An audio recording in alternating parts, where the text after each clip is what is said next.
asko eta egunon, atzerapena gutxi dara magu, bakarrik 2 minutu, así que ondo dena. Egunon guztioi eta eskerrik asko gaurkona bertaretxeagatik.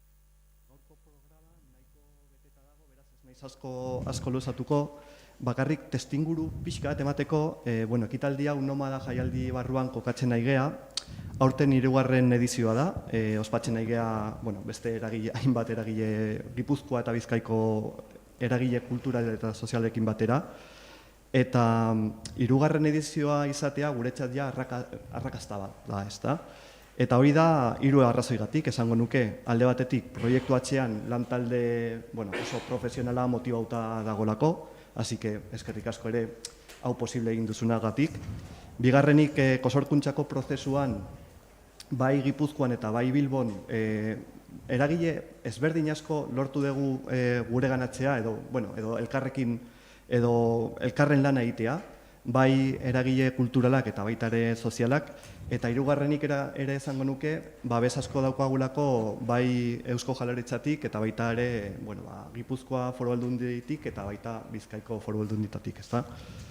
Jaialdiari buruz, esango nuke ez dela jaialdi aluso bat, nahiko berezitasun ditu, beste 2 azpimarratuko nuke alde batetik, bazterkeri egoeran edo zaurgarritasun egoeran dauden kolektiboak direla protagonistak, eta horrek esan nahi du zaintza erdigunean kokatzen dugula nahita ez, bai? Eta bigarrenik ere, jaialdi bat baino, hausnarketa momentuak edo horrelako topaketak ere egiten ditugu. Aurreko ediziotan, lehenengo edizioan hitz egin genuen feminismoari buruz, aktibismoari buruz, 2. edizioan hitz egin genuen eskubide kulturei buruz, eta aurten gaurko gaia azpiegitura saiatuko gea jorratzen. Nola posible dira azpiegitur kulturalak inklusiboagoak izan, ikuspegi komunitario batetik. Tamaitzeko, bakarrik 2 aipamenak, alde batetik etorri zaretenok nire lankideak eman dizute horri batzuk, han badago bat deitzen dena Habitar la Palabra, hori da dinamika bat egin genuna lehenengo edizioan eta oso ondatera zen, eta nahi genuen zuekin ere testatu eta frogatu pixkat. Etortzen da del proyecto diccionario, eta azkenean planteatzen nahi garen hemen da resignificar ciertos términos, ez? Erabili genuen lehenengo ediziotan, hori banandu genuen gure zentrotan dagoen jendei, haiek nola ikusten duten hiria, komunitatea, artea, kultura, etxea, eta nahiko inspiragarria izan zen ikustea, una persona que está en situación de calle nola ikusten du etxe bat, edo zer da berarentzat etxea, ez? Edo politiko bat nola ikusten du komunitatea, ez? Orduan horrek ere eskatzen dizuegu. Alba dezue, pentsatu, hausnartu eta zure burura etortzen zaizun lehen gauza idatzi, gero, saiatuko gea erakusten. Eta gero bestetik, itzulpenarena, la sesión de hoy va a ser principalmente en euskera, badaude ponentxe batzuk gazteleraz izango dienak, pero a quienes no habláis o preferís manejaros en castellano, hay un servicio de traducción que creo que funciona más o menos. Si no hay que ponerlo en el canal 1, esan digute que saquéis el aparato del bolsillo porque es como un mando a distancia, o sea que no se puede, tiene que tener el receptor está ahí atrás. Eta arazoren bat baldin badago, si hay algún problema con el tema de la traducción, a Eva o Nagore le podéis comentar y intentamos solucionar, bai? Orduan hain bai, Aitziber, bai, Enrique, ongi etorri. Eskerrik asko Alberto, sarreragatik. Egunon, denori eta eskerrik asko hurbiltzeagatik. Bai, hizlariak izango zaretenei, bereziki eskerrak gurekin bat egiteagatik, gaurko hausnarketarako topagune honetan, baita ere parte hartzera animatu zaretenak. Eta, nire helboan dut, gero hitza emango diot, Enrique Ramos dela Eusko Jaurlaritzako inklusio saileko kidea, bai? Albertok ja adierazu du ere, gure eskertza programa hauetan bide lagun ditugun, Eusko Jaurlaritza, Foru Aldundia eta beste hainbat eragile. Eta, ni pixka bat sarreran bai azpimarratu nahi nuke pixka bat guk, Emaus Gizarte Fundazioak zergatik, egiten ditugun horrelako ekimenak, edo zein momentutan gauden, bai. Batzuk, hemen zaudeten arpegi batzuk ezagunak ditugu, eta ezagutzen gaituzue, besteak behar bada ezain beste. Emaus Gizarte Fundazioan aurten 45 urte egiten ditugu, eta fundazioan 350 bat pertsona gara, inklusioaren eta ingurumenaren alde lan egiten dugunak. Bi ardatzabek izan dira, zera-zeratik, gure lan hildoak, eta alaxe izaten jarraitzen dute, eta 2024 urte ezkeroztik estrategia berri bat jarri dugu abian, hausnarketa prozesu baten ondorioz elkarrekin definitu dugunak lantaldeak. Eta nolabait estrategia honetan erabaki dugu gizartearen eraldaketarako eragile izan nahi dugula. Hausnartu dugu fundazioa garen enetik, gizarteak dituen beharrak kontutan izan da, gure xedean nola berrikusten dugun edo nola irudikatzen dugun etorkizunari begira. Eta noski gizartearen eraldaketarako eragile izateak, ia guzti aldatzen du gure etxe barruan ere, bai? Zen azkenean pertsona gauden lekuan egonda, beste begirada bat egin behar dugu guk bertan, gero kanpoan beste begirada bat sustatzeko, ezta? Jakin dezazuela gure barruan, etxe barruan, prozesu hortan ari garela. Orduan, zesan nahi du horrek ere, gizartearen eraldaketarako eragile. Egunerokotasun gunean egiten dugun guztiok, ekarpen egin beharko lukela, gure gizartea inklusiboagoa, justuagoa, kohesionatuagoa eta ingurumena zaintzen duen batera juteko. Gaudean lekuan egonda, pixkat ikuspegi izan beharko genuke, influenziatu nahi genduke gure ingurua, ez bakarrik gure zerbitzuak, nolabait. Orduan, horregatik pixkat oain epe honetan esaten dugu gure lana bi kapatan bezala egiten deula, alde batetik eraldaketa komunitarioa sustatzen dugu, hor kokatzen dugun nomada programa eta beste hainbat, eta hor kulturarloan hau bezalaxe, baino baita kirolarloan, hezkuntzarloan, merkataritza, enpresak, hau da, beste hainbat arlotan ere lanean ari gara, eta hor gure sareak sakontzen saiatzen ari gara. Beste kapa izango litzateke nolabait, zaurgarritasun egoeran edo arriskuan dagoen pertsonari egiten diogun akonpainamendua. Zen gizartea beste modu batean izatera iristen garen bitartean, badaude pertsonak bazterrean uzten ditugunak. Eta laguntza eta akonpainamendu berezi bat eta zehatz bat behar dute. Kasu horretan egiten duguna da, 3 arlotan edo lan egiten dugu, inklusiorako gizarte zerbitzuak, eguneko zerbitzua, gauekoa, residentzialak, etxe bizitza zerbitzuekin. Gero beste bloke batean formakuntza lantzen dugu, hau da, sistemara iritsi ezin diren pertsonei laguntzen diegu pausoak ematen eta formatzen, bai kompetentzia transversalak edo laneratzea arraztuko dieten formakuntzetan, eta 3. arloan nola bai da laneratze postuena. Hau da, insertzio postua dazkagu, ondoren laneratze bat lortzeko, esango dugu, enpresa normalizatuetan. Gu ikusten gara nola bait zubilan egiten dugula, bai gizartearen begirada irekitze honetan eta baita pertsonari laguntzen. Eta gure itxaropen izango litzateke desagertzea. Zubilan hori egiten dugun momentutik, pixkat irudikatu alizateko. Orduan, beti izan da, baina etapa berri honetan, oraindik ere, kultura adibidez, guretzako eskubide bezala aldarrikatzen duguna, iruditzen zaigu oso tresna modu egokia dela gizarteratze prozesu honetan laguntzeko eta gizarte irekitzeko beste alde batetatik. Eta hortik lantzen ditugu sorkuntza komunitarioko prozesuak non pertsonak Alberto zion bezala erdigunean jartzen ditugun. Kasu honetan, zaurgarritasun egoeran dauden pertsonak, realitate ezberdinak bat eginez ulertzen dugulako begiradak aldatzen ditugula. Ezagutzen dugunean pertsonaren kasua zehazki bizitzen ari diren momentua eta zergatik eta nola diren prozesu horiek, normalean begiraderik itzen dugu, bai arlo personalean eta profesionalean. Eta azkenean eragilez hitz egiten dugu, baina eski eragila pertsona gara. Orduan, azkenean gure lana hori da, nola bai saiatzea pertsonak gauzak begirada irekitzen eta gauzak beste modu batean ulertzea.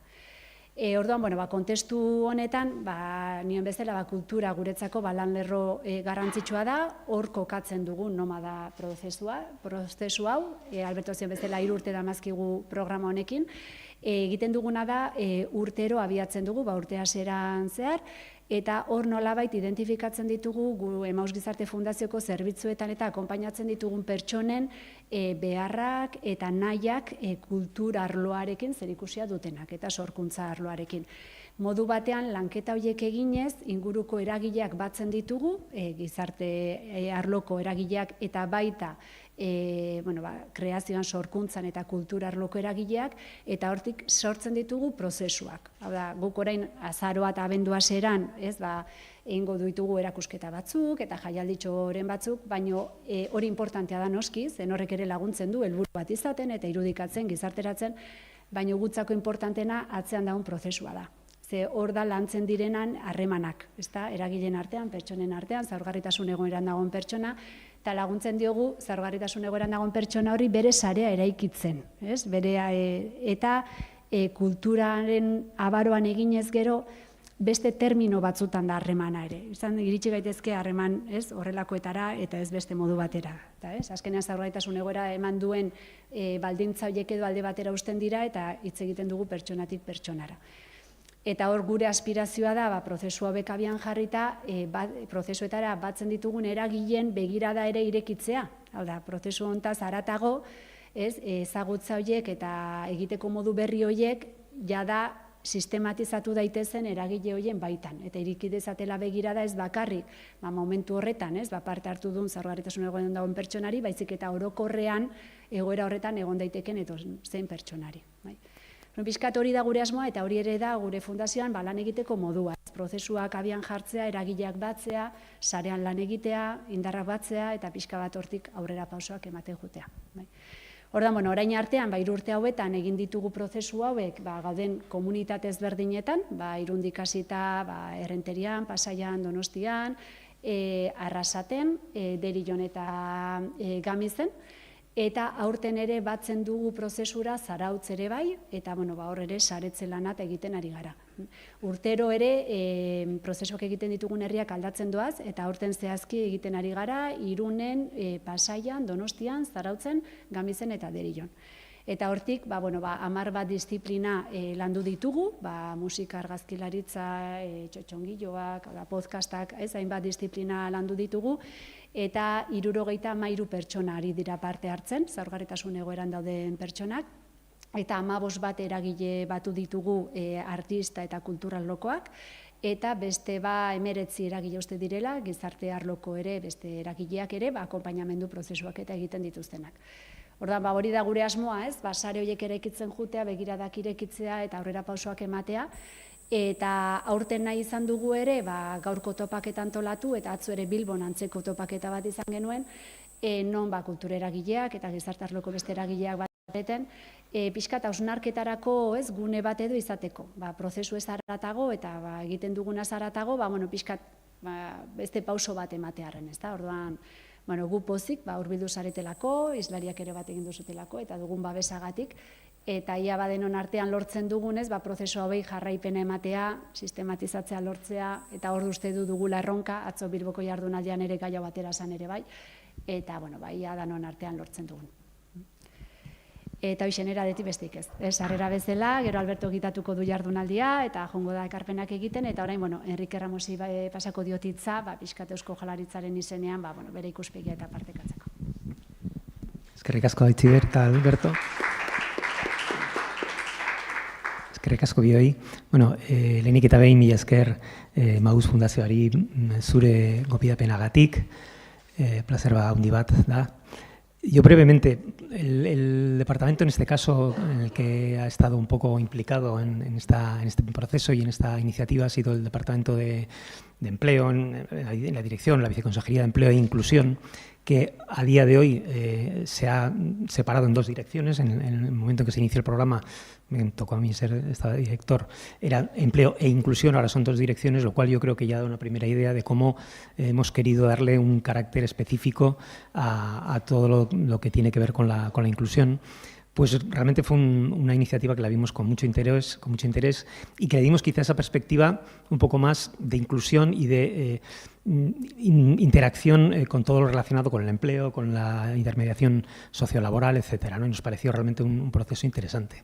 Ahora que ya lo habéis ido avanzando y lo habéis también ampliado, en este caso a la cultura, a mí me parece realmente un gran avance, ¿no? Y un paso muy importante, porque a veces hay determinados aspectos en los que cuando una persona habla de la inclusión, los circunscribimos a determinados ámbitos, ¿no? Y los metemos, los encasillamos, muchas veces involuntariamente, ¿no? No digo con mala fe, pero a veces se hace y los circunscribimos a determinadas cosas, ¿no?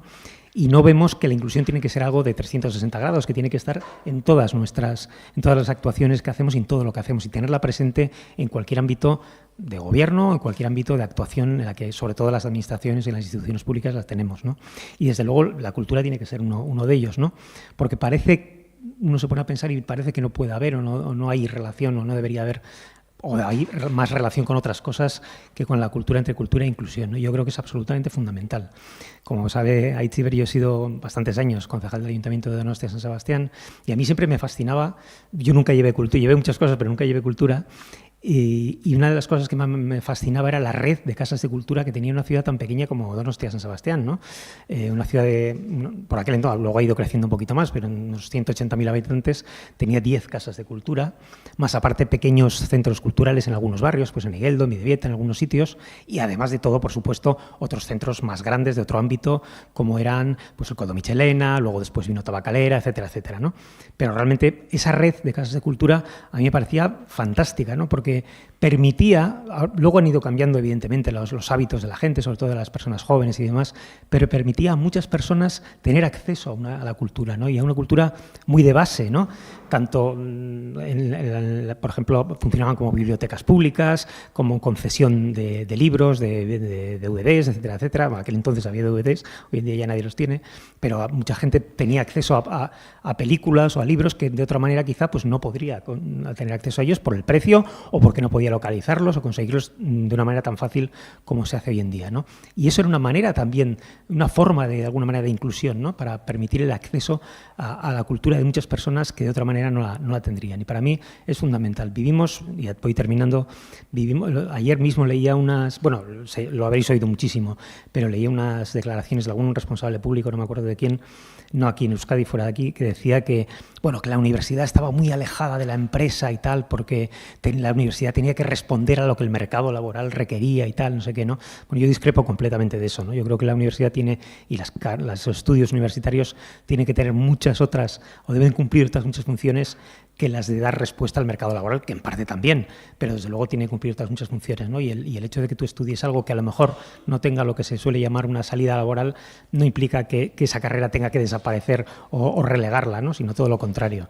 La cultura es un elemento fundamental para el desarrollo personal.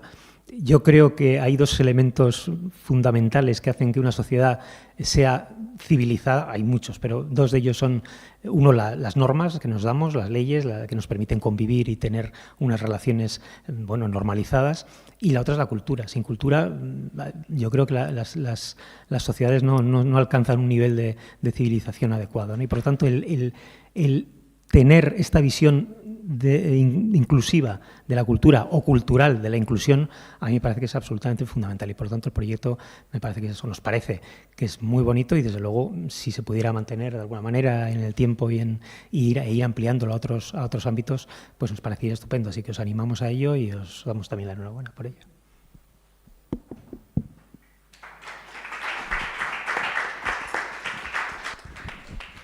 Eskerrik asko Aitziber Enrique. Hasiko gea ja behin aurkezpen ofiziala ine. Bakarrik testatu nahi dut, itzulpena ondo doa, la traducción está funcionando bien? Bai? Venga. Pues hasiko gea ja Ainhoa, bai, eskerrik asko. Bueno, hau gazteleraz izango da, Ainhoa. Ainhoa viene de Madrid, aunque tiene raíces vascas. Muchos años viviendo en... ¿Te quieres poner aquí o momento? Voy a abrir el PowerPoint. Es representante del Museo Tentacular, del museo situado del Reina Sofía de Madrid. Es también coordinadora de la Escuela de Mediación Situada, y nos viene un poco a acompañar en la reflexión en esta idea de construir puentes, ¿no? de pasar de una teoría crítica a una práctica situada desde el foco de las transformaciones institucionales. Ordun, Ainhoa, tenemos como más o menos 25 minutos, media hora. Zurea da hitza. Voy a ponerme el móvil para mirar el tiempo, porque si no... Yo antes, en mi rol de dinamizador, también estoy con el control del tiempo, entonces si me ves un poco nervioso es Vale. o te toco la Te miro espalda a ti, o algo. entonces. Bai. Igual me pongo en el otro lado para que me veas, o no, es de aviar. El PowerPoint. Bueno, lasai. Venga. Venga. Eskerrik asko. Entonces, Kaixo todos. Y voy a empezar contándoos que el Museo Nacional Centro de Arte Reina Sofía es un museo nacional y estatal de arte contemporáneo. Y el hecho de que sea un museo nacional y estatal determina mucho lo que tenemos, podemos y no podemos hacer, porque estamos sujetos a una legislación muy concreta. Y de hecho nuestro rol está definido constitucionalmente e implica esencialmente conservar y difundir el patrimonio. Un patrimonio que tiene que ser accesible a todo el mundo. Y esto es problemático porque si miramos los estudios de público de los museos, que se llevan haciendo desde hace ya más de un siglo, vemos que en realidad el perfil del visitante que tenemos hoy es exactamente el mismo perfil que teníamos hace 50 años. ¿Quién va al museo? Al museo va a las personas que ya tienen estudios universitarios de grado de máster, que ya tienen un capital cultural y que pertenecen a determinadas clases sociales. Las comunidades que estén en riesgo de exclusión y ya ni siquiera llegando a tanto, no pisan un museo. Esto quiere decir que tenemos un problema porque por mucho que tú tengas una infraestructura y digas que está abierta a todo el mundo y tenga entrada gratuita, no es suficiente para que las personas la sientan como suya y la empleen. Como ha dicho Alberto, yo trabajo en Museo Tentacular. Museo Tentacular es un departamento que hoy está adscrito a la dirección de estudios del museo y se ocupa esencialmente de las relaciones del museo. Y esas relaciones tienen lugar en diferentes ámbitos, tanto a nivel internacional, con otros museos y otros entes más académicos, digamos, como a nivel local. El Museo Nacional Reina Sofía está situado en Lavapiés, que es un barrio céntrico de Madrid, que está cerca de la estación de Atocha, para los que hayáis ido alguna vez, y que es un barrio que tiene una población migrante tremendamente fuerte, que tiene también una presencia policial e incidentes de forma regular, y que está sufriendo también una gentrificación. Entonces, conectar el museo con su entorno local significa conectarlo con esa realidad y con esas personas que normalmente no vendrían al museo y no acudirían, pero que están viviendo a 5 minutos andando de él. El Museo Tentacular hace su trabajo en redes. Si de algo nos hemos dado cuenta nosotras es que solas no podemos hacer prácticamente nada y que es mucho más útil unirse con otras personas y otras entidades que tengan objetivos similares para poder abarcar más y hacer mejor el trabajo. Estas son algunas de las redes con las que trabajamos, que son muy diversas. Fundación de los Comunes, por ejemplo, es una red que está más basada en lo editorial, en la investigación, desde el punto de vista de los movimientos sociales. Institute of Radical Imagination también es una red de artistas, de curadores, de profesionales, pero que también está basada en pensar escenarios postcapitalistas en las sociedades del Mediterráneo. Luego hay red como Conceptualismos del Sur, donde conectamos sobre todo con América del Sur y con Centroamérica en torno al archivo. L'Internazionale, que es una confederación de museos de arte contemporáneo que tienen todos en común esa voluntad de trabajar precisamente desde la noción de los comunes. Teja, que es una red bastante novedosa y que os recomiendo que sigáis porque están haciendo un trabajo centrado en traer y ayudar a artistas en países que están en situaciones de guerra. Empezaron con Ucrania, ahora están trabajando muchísimos con artistas palestinos que están logrando traer mediante visados artísticos y están intentando hacer reformulaciones legales interesantes. La Laboratoria, que es una red de investigación feminista, pero yo hoy os vengo a hablar de Museo Situado. Museo Situado, como su nombre indica, se refiere a que el museo está en un barrio, está geográficamente en un barrio. Y a partir de ahí tenemos que tomar la decisión de si conectamos con ese barrio o estamos ahí sin estar realmente. La Asamblea de Museo Situado tiene un origen muy concreto, que es la muerte de un mantero que huyó de la policía, le estuvieron persiguiendo varias horas por las calles del barrio y al final tuvo un ataque cardíaco y falleció. Y eso despertó la ira del barrio, lógicamente, Y fue un momento crucial porque de repente, mientras estábamos trabajando en nuestros despachos tranquilamente, oíamos sirenas diariamente, había manifestaciones diariamente, y entonces ahí sí que quedó clara la encrucijada. O atendíamos a eso y nos hacíamos cargo de esa realidad, o seguíamos ignorándola. Decidimos atender a esa realidad y a partir de ahí surge la Asamblea de Museo Situado, que es un espacio horizontal que se reúne una vez al mes o dos, según el momento, los martes, que es cuando el museo está cerrado, y donde participan diferentes colectivas del barrio muy diversas, desde Red Interlavapiés, que trabaja sobre todo el antirracismo, hasta Dragonas de Lavapiés, que trabaja la inclusión mediante el fútbol. También está la Asociación de Hola Vecinas, que son simplemente vecinas del barrio, y toda una serie de colectivas muy diferentes que se sientan, comparten sus preocupaciones, sus proyectos, sus necesidades, los debaten y, si es necesario, votan. Y a raíz de esta asamblea de Museo Situado, en la que el museo es un agente más, han surgido diversas propuestas y diversos proyectos a lo largo de estos años. Puede haber propuestas muy concretas, como por ejemplo, en breve este mes se celebra el Día Antirracista y pues vamos a acoger un concierto, que es una propuesta de un colectivo brasileño. Pero también puede haber cosas de mucha más larga duración, que son las que… Bueno, perdón, me he saltado el picnic.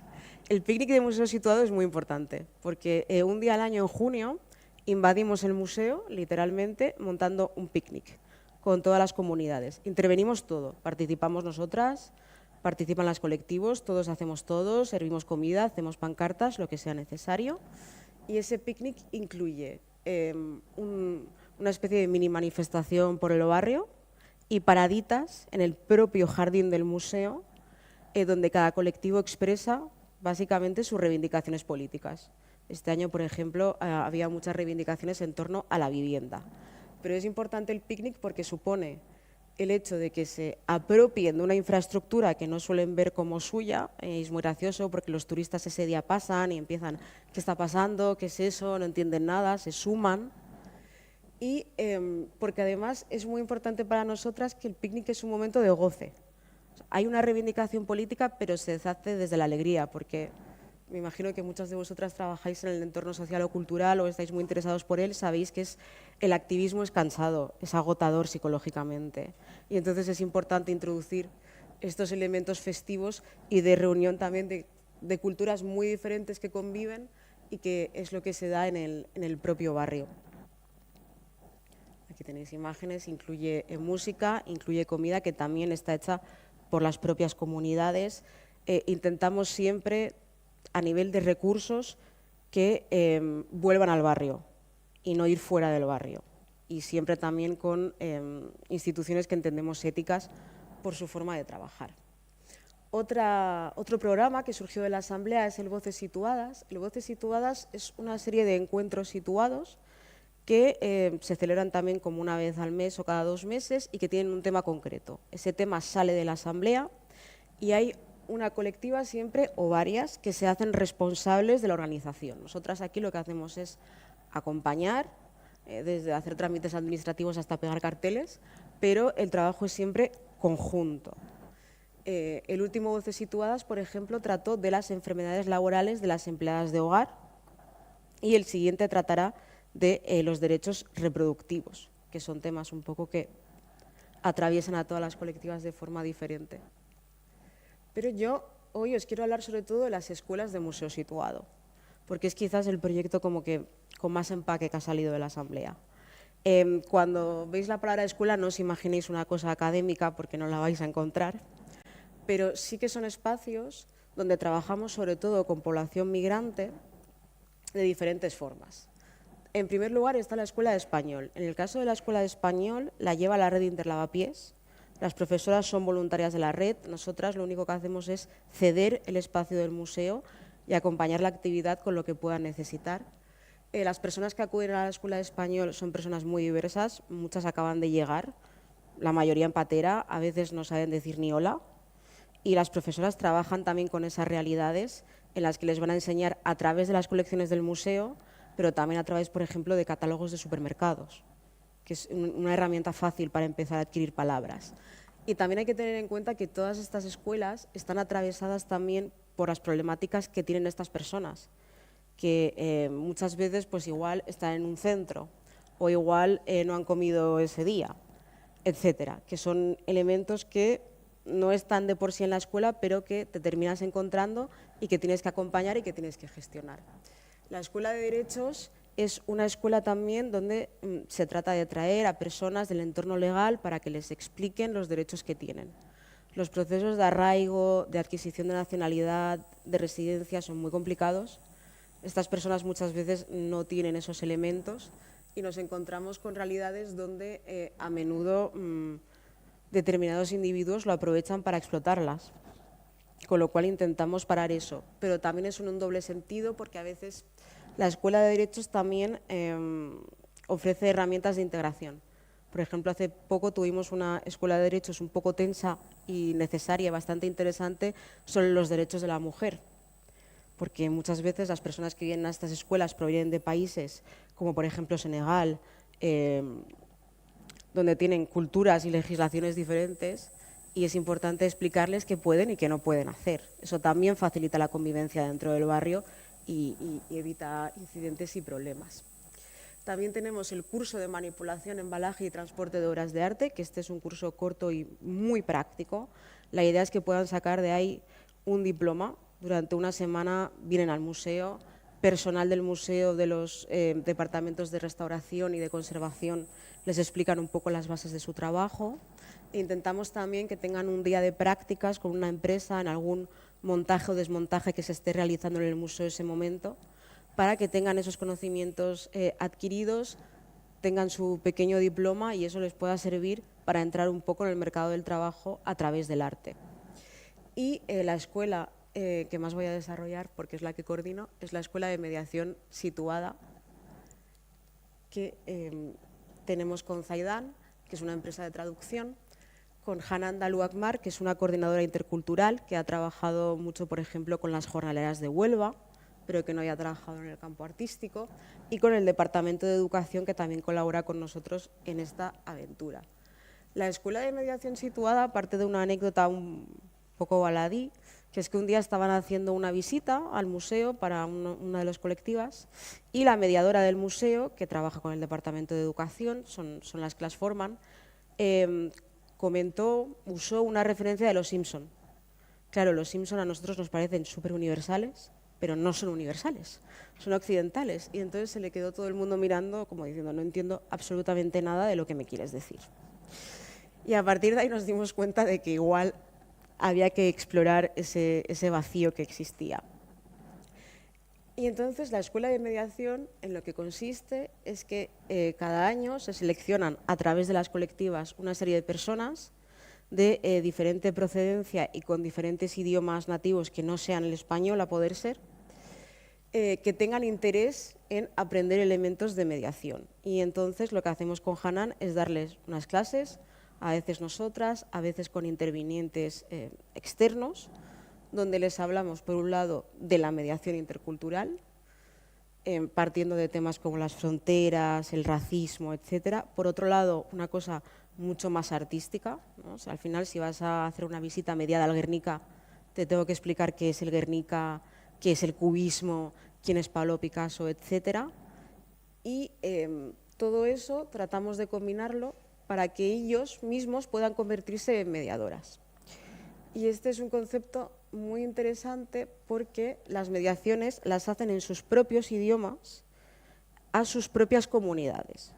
Las pueden hacer también en español si algún grupo muestra interés, pero esencialmente la idea es que ellos sirvan de puente de acceso de sus comunidades al museo.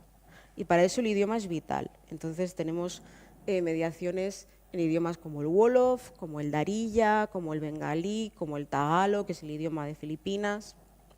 Y eso permite que personas que no accedan al museo de otra forma lo hagan. Entonces, ahí tenéis imágenes de las sesiones. Son sesiones que tratamos que sean bastante prácticas, con grupos muy diversos también. Hay desde personas que tienen estudios universitarios hasta personas que hace tiempo que no han ido al colegio, personas que tienen una actividad laboral, personas que no tienen papeles, personas que están en situaciones de exclusión, personas que están más integradas. Y la idea es también que la escuela vaya creando una red de sostenimiento que va más allá de la escuela, ¿no? Si tienen un problema, una necesidad, van adquiriendo también personas, herramientas, lugares a los que dirigirse para que se sientan más acompañados. Entonces, lo que hacemos ya os lo he explicado, pero lo interesante es que la mediación situada más allá de la traducción del idioma es más que eso, porque significa también emplear otras referencias propias de tu cultura que tu público va a entender y significa también el hecho de que nosotros les pedimos que hagan mediaciones situadas a partir de su propia experiencia. Es decir, por ejemplo, el Guernica es un cuadro que han trabajado mucho porque es la pieza estrella del museo y porque también es un cuadro que es fácil que hable a diferentes comunidades, porque al final, si lo veis, va a hablar de sufrimiento, va a hablar de violencia, va a hablar de guerra, va a hablar de exilio, y esos son muchas veces temas que les tocan porque la mayoría han llegado a España huyendo de algo. Entonces, lo que hacen cuando hacen la mediación es que, en vez de centrarse puramente en el aspecto histórico o artístico de la obra, lo comentan y luego la ligan con su propia experiencia. Últimamente lo han conectado mucho con el genocidio palestino, pero también lo han conectado con las pateras que se hunden cuando tratan de llegar desde África.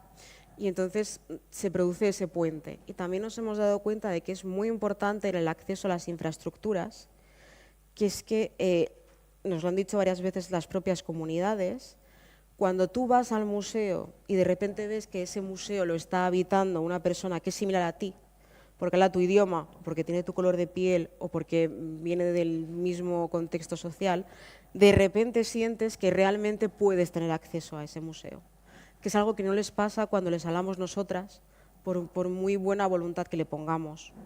Así que este puente está siendo muy importante. Cada año, después del curso, realizan una serie de visitas durante el picnic y ahora además hemos conseguido crear una bolsa que permite que haya visitas todo el año. Entonces, cada vez que una comunidad la solicita, podemos, evidentemente estas visitas son pagadas, por cierto, se me ha olvidado, y además cada alumno recibe una pequeña beca o un pequeño dinero para poder sostenerse, porque al final para ellos es difícil asistir a las escuelas, son horas que dejan de trabajar y había de alguna forma que sostenerles. Entonces, cada visita se paga y ahora mismo eso, cada vez que una comunidad la solicita la pueden hacer, ahora ya tienen diferentes obras, van adquiriendo todo un arsenal y además es una iniciativa que está creciendo porque con respecto, ayer estuvimos hablando de en Bilbao, entre otras cosas, de que muchas veces las cosas dependen de la voluntad de la gente o de las instituciones y que cuando esa voluntad se agota, el proyecto desaparece. Una de las formas que estamos encontrando para evitar que esto suceda es buscar la emancipación de estas iniciativas. Nosotras hemos acogido la escuela, la hemos lanzado, pero no queremos que se quede siempre pegada al Reina Sofía. Queremos que se constituyan de forma independiente y que puedan trabajar por sí solos en otras instituciones culturales a partir de lo que han aprendido. Y para eso han creado su propia asociación de mediadores interculturales. Estamos creando también con la Universidad Autónoma de Madrid una microcredencial, que es como una especie de microgrado que ya va a suponer un diploma oficial para ellos y se están gestando también algunas colaboraciones con otras instituciones para que pues eso, se independicen y ya echen a volar, digamos, y así nosotras los acogemos en primer lugar y luego pueden proseguir con esa formación de una forma más holgada. Aquí veis las mediaciones de finales del picnic, el momento del diploma, que tiene un valor simbólico porque en realidad el diploma que pueda emitir el museo poco quiere decir, pero para ellos es tremendamente importante, suelen venir vestidos de gala con sus familias, es un momento de orgullo, ¿no? de logro, que es algo que en sus días cotidianos no siempre es fácil y que es muy importante. Aquí tenéis a Fátima, que ha hecho ya 3 ediciones de la Escuela de Mediación Situada, que Fátima concretamente es un caso curioso porque ella es hispano-marroquí, pero ha nacido en España, pero vive en Cañada Real y nunca había salido de Cañada Real hasta la Escuela de Mediación, con lo cual también supone eso. Y ya para terminar, y que no te pongas nervioso, los límites y las contradicciones, porque todas estas iniciativas son maravillosas. También demandan mucho trabajo, no os voy a engañar. Muchas veces las sesiones tienen que ser de 6 a 10 de la noche porque son los horarios que tienen disponible y tú te tienes que adaptar para que salgan adelante. Pero son iniciativas que realmente cambian vidas concretas. Eso lo hemos visto también. Lo que pasa es que también son iniciativas que tienen limitaciones y no os quiero venir aquí a vender una infraestructura de museo situado perfecta y maravillosa. En el museo hay muchos lugares que no son situados. Al final la participación está circunscrita a determinadas cosas y a determinadas iniciativas.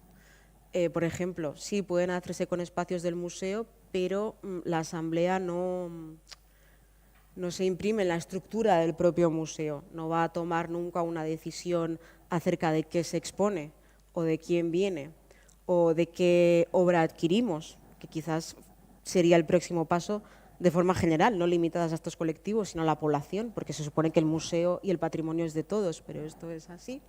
Y también las contradicciones. Yo personalmente muchas veces me hago la pregunta de hasta qué punto estamos fomentando un cambio real en el museo y hasta qué punto lo que hacemos, en cierto modo, nos sirve de coartada institucional, ética, para que otras cosas que deberían cambiarse sigan sin cambiarse. Pero esto ya os lo dejo para que reflexionéis. Es que ricasco.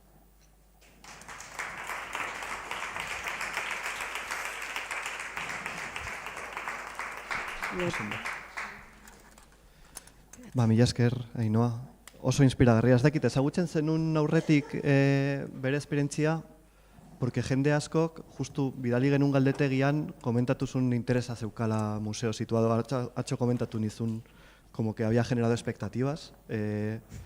Bai, oso inspiragarria izan da. Esaten dute, somos seres sentipensantes, niri sentitzeko, o sea, me ha removido mucho, así que eskerrik asko ekartxegatik. Lehenik aurretik ez dut esan, baina egongo da denbora, oain momentu honetan ez, baina galdera denbora zabalduko dugu pausa eta gero. Orduan, zehozer asmatzen edo nahi duzue beraekin partekatu, posible daukazue apuntatu eta gero, bueno, aukera egongo da beraekin partekatzeko edo komentatzeko, bai. Orduan, ondo baderetxezue, eskerrik asko Ainhoa berriro, pasatuko gea beste maira. Kasu hontan, Arantxa Mariscal, Oiana Aristondo eta Kira Ribarez, bai, con acento en la E, atxo egon ginen esan ez zure izena gaizki, zure abizena gaizki egun osoa. Bai, pasatzen bazaete, bai.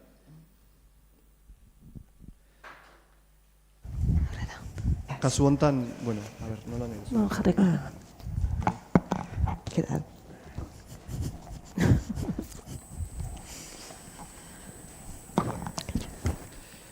Ba hori, Ainhoak ekarri digu museo situado, tentakular eta hainbat erronka atera dituzu, oso interesgarria gero eztabaidatzeko. Kasu hontan itxingo dugu pixkat azpiegitura edo ekipamendu kulturei buruz. Horretako daukagu Arantxa Mariscal, Oiana Aristondo eta Kira Ribarez. Arantxak da Medial Laben, ni oso txarra naiz con las presentaciones, aurkezpenekin. Horregatik eskatu genuen bio bat edo, baina, bueno, nola zautzen gea, Medialabeko arduradunatzea eta hango erronkaren bat da nola zabaldu ez, bueno, zuegunea herritarrei eta kultura sorkuntzako prozesuak bultzatzeko, berak ekarriko digu bere esperientzia. Oiana Aristondo Lekuona fabrikako arduraduna, bai? Ez? Igual zuek aurkeztu nahi badezue. Nahi badezuk ero. Ez dio. Lekuona fabrikak, bueno, hori da, liburutegiko arduraduna. Bale, oso ondo. Horregatik biblioteka mania egin zenun, apuntauta. Bai. Baina, bale, errenteritik dator. Nik uste Gipuzkoan dauden bi azpiegitur erreferenteak diela, así que eskerrik asko hona etortxagatik. Eta gero Kira Ribarez, bueno, Kira viene del colectivo Llámalo H de Zaragoza, una experiencia también inspiradora que ayer nos dejó claro que fue, bueno, muchas lecciones aprendidas, ¿no?, en el proceso. Es pianista, gestora cultural, activista, feminista. Has trabajado como directora adjunta del Teatro Lírico de Zaragoza, bai, baita ere, eta berak ere ekarriko digu bere esperientzia, bueno, hangaratuzun prozesua, bai. Orduan nahi duna, az da dila, ez dakit, igual ordena izan daiteke, edo norbaitek animatzen bada, horrela egiten dugu, Arantxa horretik, bai? Vale, ja. Karpetan ondago.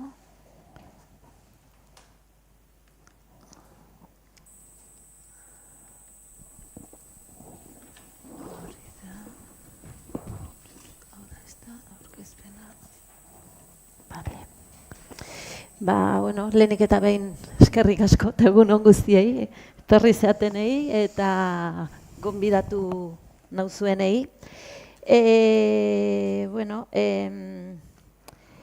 gai hau ez, kulturgintzan ardura daukagunentzako edo bada nolapait aldarrikapen arlo bat, eta agian nire solasaldi labur honetan erreferentzia egin dut hainbat gauza sortez, Oianak eta nik urtetan landu ditugulako, orduan uste dut ez dela kasualidadea ere biak hemen egotea, ez? Bueno, kasu honetan bi liburutegi azpiegitura diren edo duten proiektu egotea ez da hutsala, zergaitik bada, eta nik esango nuke gertatzen den gauzetako bat badela ez zaiola edo ez diogula edo ez zaiola orokorrean aski bizibilidade ematen liburutegietan egiten den lan guztiari, kulturgintzan orokorrean kontutan hartuta, eta bueno, hau izan daitekela hori aldarrikatzeko puntuetako bat, besteak beste, ezta?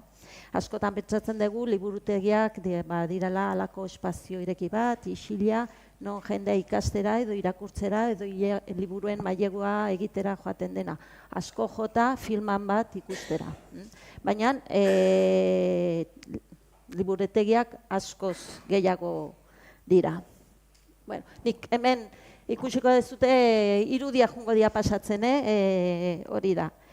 Bale, zer da liburutegi bat, ez? Definizio asko eta ezberdinak egon daitezke, baina badago bat niri gustatzen zaidana, eta niretzat liburutegi bat pertsonak elkartuz, ezagutza sortu, partekatu eta gozatzeko den proiektua da niretzat liburutegia. Non pertsona bakoitzak bere egiteko aukera daukan, bakarrik edo taldean. Liburutegia da bere egingo duena. Eta liburutegi publikoaren eskemara barin bagoaz, norentzako da liburutegi publiko bat? Guztientzat. Eta guztientzat da eta guztien artean egiten dugu liburutegia. Bestela ez da izango liburutegia, izango da espazio bat, zerbitzu batzuekin. Eta hori garatuko da liburutegi hori baldin eta tokian tokiko errealitatearen inguruan. Ez da ezberdina izango, gure kasuan, Medialab Tabakalerako errealitatea, edo Errenteian Oianak eta garatzen dutena, edo Ermuko errealitatea eta bar, eta bar. Hori klabea da, ez dira berdinak liburutegi guztiak.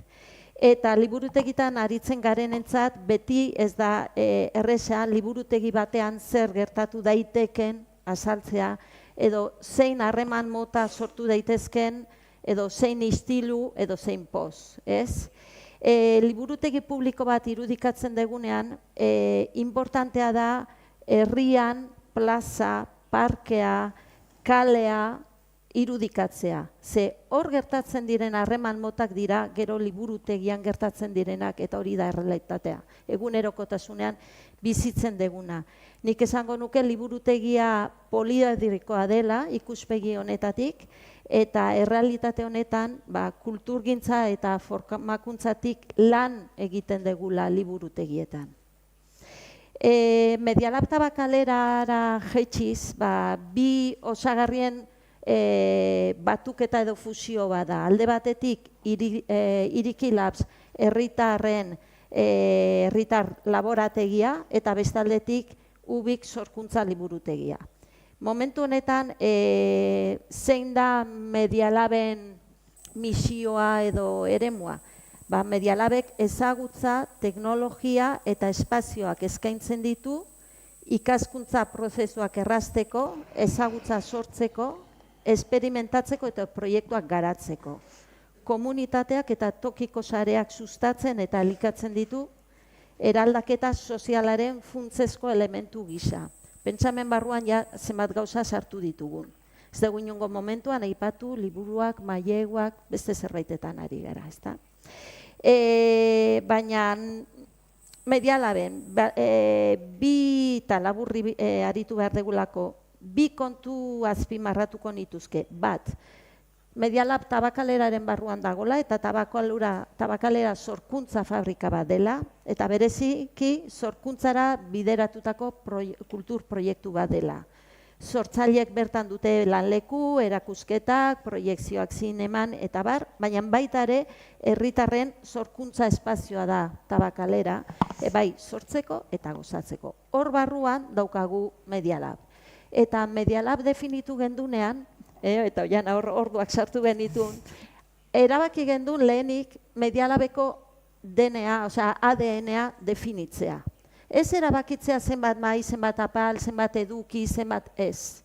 Erabaki gendu lehenengo zein izango zen oinarrian bera definituko zituen elementuak hartzea.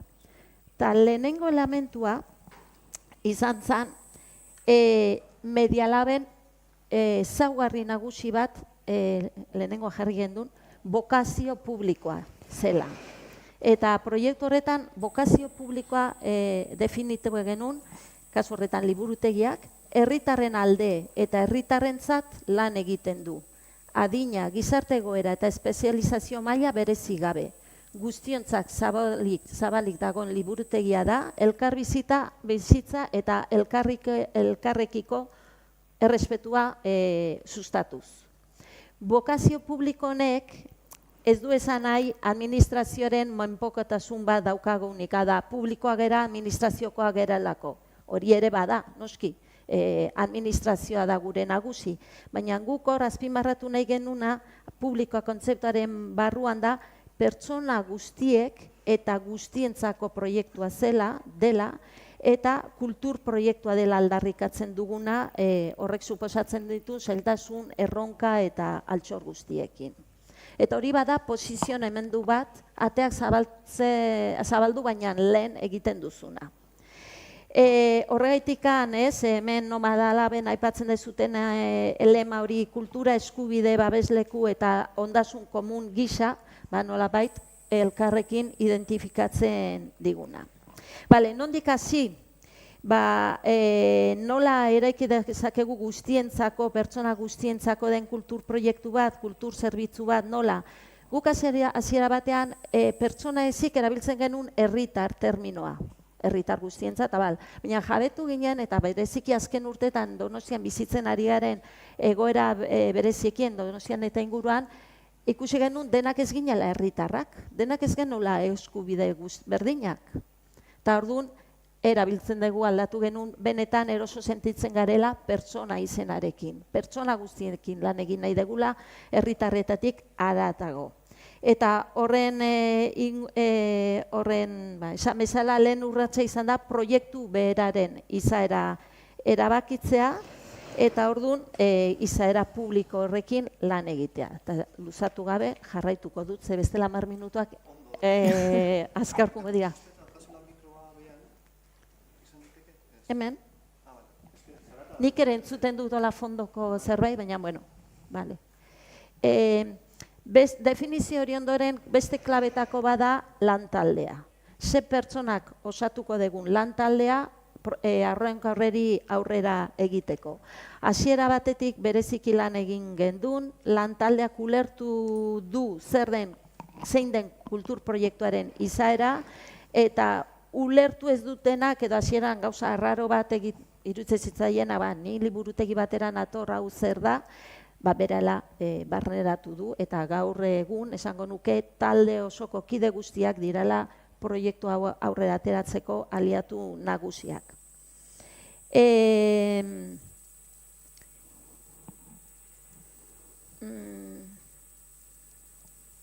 Egia da, talde osatzerakoan talde berria izateko aukera barin badaukazu, nolabaiteko inongo biziorik gabeko jendea daukazula taldean, eta hori ere asko laguntza handia izan da egunerokotasunean. Eta horregin den lan bat hasieratik, ateak zabaldu aurretik eta egiten jarraitzen deguna da, erakunde ezberdinekin, elkarte ezberdinekin, kolektibo ezberdinekin hitz egin, solastu eta mediala beraiena ere baldela adierazi. Orduan, behin ateak zabalik dituzula, lan hori egina daukazula, badatoz zure gana. Egunerokotasunean proiektu ezberdinetan lan egitera. Era berean, ez ezagutzak ere gurea da. Gauza bat da zu nola posizionatzen zaren eta gero errealitate hori nola edo zenbateraino ezagutzen duzun. Orduan, egia da, lantaldean ez ezagutza handia geneukala kolektibo, talde eta egora askori aurre egiteko, edo nola egin. Orduan, bidea eginez ikasi dugu. Egia da, erakunde batek, kasu honetan liburutegiak edo medialabek ditun lan dinamika batzuk, kronograma batzuk, oso argi dituzu hasiera batetik, baina kolektibo batzuekin ezin da horrela funtzionatu, hori ere ikasi gendun, eta hilabete batean egingo genuna urte bete mantzun, ez? Eta baita ere ikasi badezu zu kultur azpiegitura edo erakunde bezala horretara moldatzen, ez aldrebes. Horretarako elkarrizketa asko, elkarrezagutza, analizia, denbora hartzea, hori ezinbestekoa da. Eta esan bezala beste ritmo batzutan aritzea. Nik uste dut 10 urte eskas hauetan bai Donostian eta Donostialdean gizarte realitatea asko aldatu da eta gu ere horrekin batera moldatzen joan gara. Eta ez da erraza. Denbora honetan komunitate ahul eta batzuetan gizarte bazterkeria jasatzen duten pertsona askorekin aritzen gara lanean, eta dagoen eskaera, dagoen beharra izugarria da. Orduan, nola aritzen gara edo nola sailkatuko genuke azaldu zertan aritzen garen, adibide batzutan bakarrik zentratuko naiz. Hiru multzo bereizi ditut, gehiago ere badaude. Alde batetik, komunitate, bukatuko da aurkezpena eta nik ez dut bukatu. Komunitate batzuek, bereziki adimen desgaitasuna daukaten pertsonekin lan egiten duten komunitateak, gizarte inklusioa lantze alde horretan, beraientzat klabea da liburutegia beste gizarte elementu bezala ulertzeko.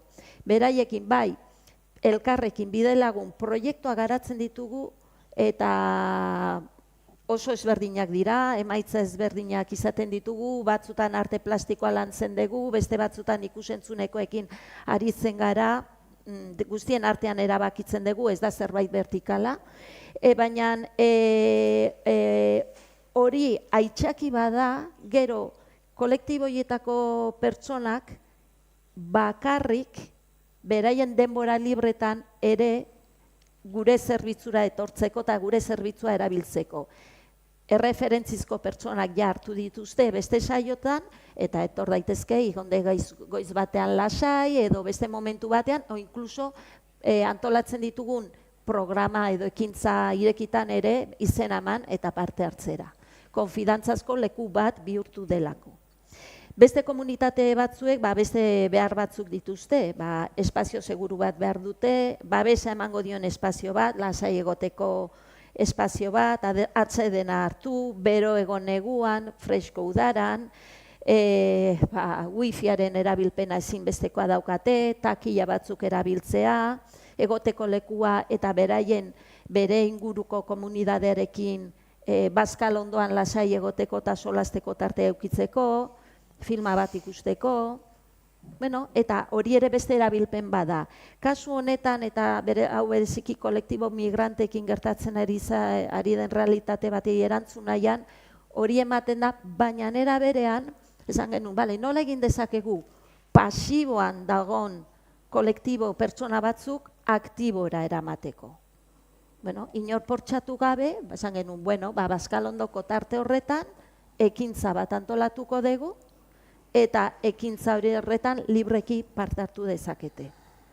Eta gainera hori taldean proposatu oso momentu larrian, taldea oso nekatua zegoen momentu batean, eta nik espero nun, esango ziatela, Arantxa, baina ezin dugu gehiago nekatuta gaude, klak, bai, guazen egitera, bum, bum, bum. Eta ja urte bete, aste artero hori ere martxan dagoela. Ekintza oso ezberdinak, mural bat pintatu izan daiteke, filma bat ikusi, musika sortu, dena delakoa.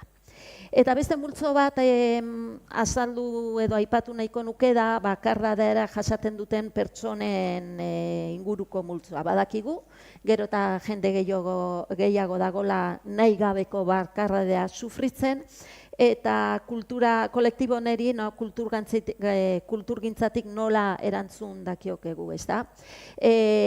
Nik esango nuke hau dela, betidanik, edo nire buruan ikus dezakedanik, liburutegietan egin den zerbait nolabait definitu gabe ere. Liburutegira pertsona bat etortzen denean, norbaitekin solasten da, galdetzen du, eskatzen du, orduan ja hor harreman batzuk sortzen dira, neurri batean pentsa ezinak direnak. Gertatzen da momentu bat, non esatezu jo, alakoa azkeneko 2 astetan ez da etorri. Agian zerbait gertatzen zaio. Jarriko gera harremanetan ila zer. Azken batean, implikazioa haragatago juten da, normaltasun osoz. Orduan, egun honak esatea batzuntzat ja asko da, bestela ez luketelako jasoko, eta gero alden kasu guztietan bestelako programa, ekimen eta beste kolektiboekin elkartzea baita ere. Hala ere, haratago joan gaitezke. Egoera larriagoan dauden komunitate eta pertsonei hitza eta ardura ematea da Medialaben Tabakaleran aurrera eramaten ari garen lerroetako bat. Pertsona hauek gero eta gehiago proiektuen ardurak hartzen dituzte, definizioan eta aurrera emate honetan. Momentu honetan kolektibo ugari ditugu, sorkuntza proiektuak beraiek proposatzen dituzte eta hasieratik aurrera emate dituzte. Talde bat gara eta gure talderako himno bat sortu nahi dugu. Ze behar dezute? Hasi, pentsatu, hartu ardura. Nik ez dizut esango ze behar dituzun, nondik hasi behar dezun, gidatuko zaitut, baina zuk erabaki. Bum, bum, bum. Kantu hori grabatu arte. Antzerki bat sortu nahi dugu, horrek ze suposatzen du testuak prestatu behar dirala, entseguak Medialaben egiten dituztela, grabazioak burutzen dituztela, ez dira jaioak editatzen, horretan lagunduko dugu, baina azkenik etxekoentzako emanaldi bat prestatzen dugu eta familiak emanaldi horiek ikustera iristen dira. Eta azken aldian gero eta gehiago, talde eta kolektibo ezberdinak elkarrekin lanean hasi dira, nahastu ditugu, eta hori izugarria beratsa da. Hala ere, nik uste ez da labortxatu behar, eta baita ere talde batzu eta kolektibo batzun autonomia ere mantendu behar dela. Eskolako haurrak gero eta gehiago horrelako proiektutan nahaste eta lanean ari dira, eta poliki-poliki ere hainbat zerbitzua antolatzen ari gara, eske denboraz pasatzen ari naiz. Orduan nolabait iste aldera. Balantze bat egin beharko banu, guzti honek lan marko bat behar du, esan dugu, ADN bat, jarrera bat, posizionamendu bat, eta baita funtzionamendu definitu bat. Eta nik uste hori argi daukagula Medialab Tabakaleran eta gustora gabiltza. Posten gara, gero eta proiektu gehiago ditugulako bestekin elkarlanean. Arazoa guztiekin aurrera egiteko aski baliabide ez ditugu, aski denbora ez dago, eta pentsatu momentu honetan ja 26-27ko proiektu batzuk lantzen ari gara. Momentu honetan urrats bat ematen ari gara kolektibo eta komunitate ezberdinak elkarrateko proiektuak lantzeko, eta hori ere beste jauzi bada. Eta esango nuke, inklusioaren gai hau, hasiera batean proiektu bezala definitzen gendun, gero lan lerro gisa, eta esan dezaket momentu honetan, egunerokotasunean, normaltasun osoz, asumitu edo txertatutako tengabeko lan bat dela. Ja ez da zerbait proiektu berezi bat da, egunerokotasuna. Eta hori dela behar duguna, pertsona guztiak bakoitzaren beharrak normaltasunez erantzun ahal izatea horrelako kultur zerbitzu batean. Eta isiltzen naiz.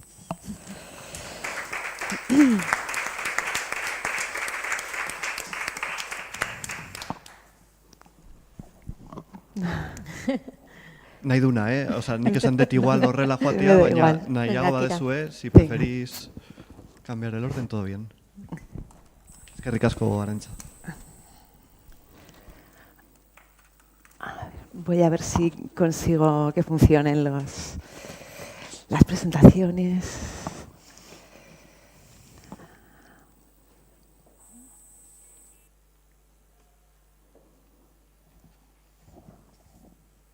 Bueno, buenos días. Yo soy Kira Ribarés, vengo de parte del colectivo Llamado H. Y bueno, ya ayer tuvimos una primera parte en la que pude compartir las experiencias de Harinera Zaragoza, que es el proyecto que os vengo a presentar. Y ayer puse un vídeo y una presentación, hoy he traído otra diferente por si hay gente que repite. Entonces, bueno, voy a ver si consigo que el vídeo funcione a la primera y luego voy con la presentación. Desde el colectivo Llamalo H queremos darte la bienvenida a Harinera Zaragoza. ¿Y quiénes formamos este colectivo? Somos personas interesadas en la cultura, como yo. Y como yo. Y como yo. Como yo. Queremos contarte que Harinera es un espacio de cultura comunitaria y de gestión compartida público-ciudadana.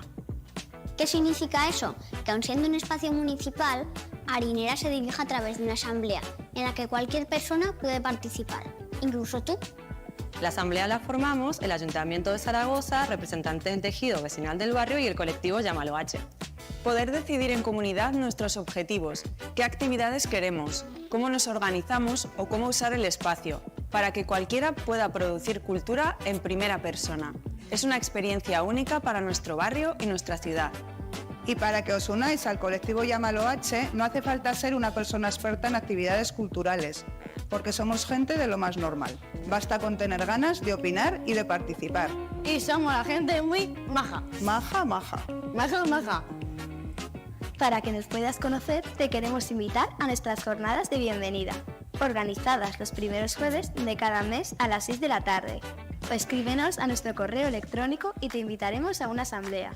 Ven, conócenos y sé parte de la cultura comunitaria. ¡Te esperamos!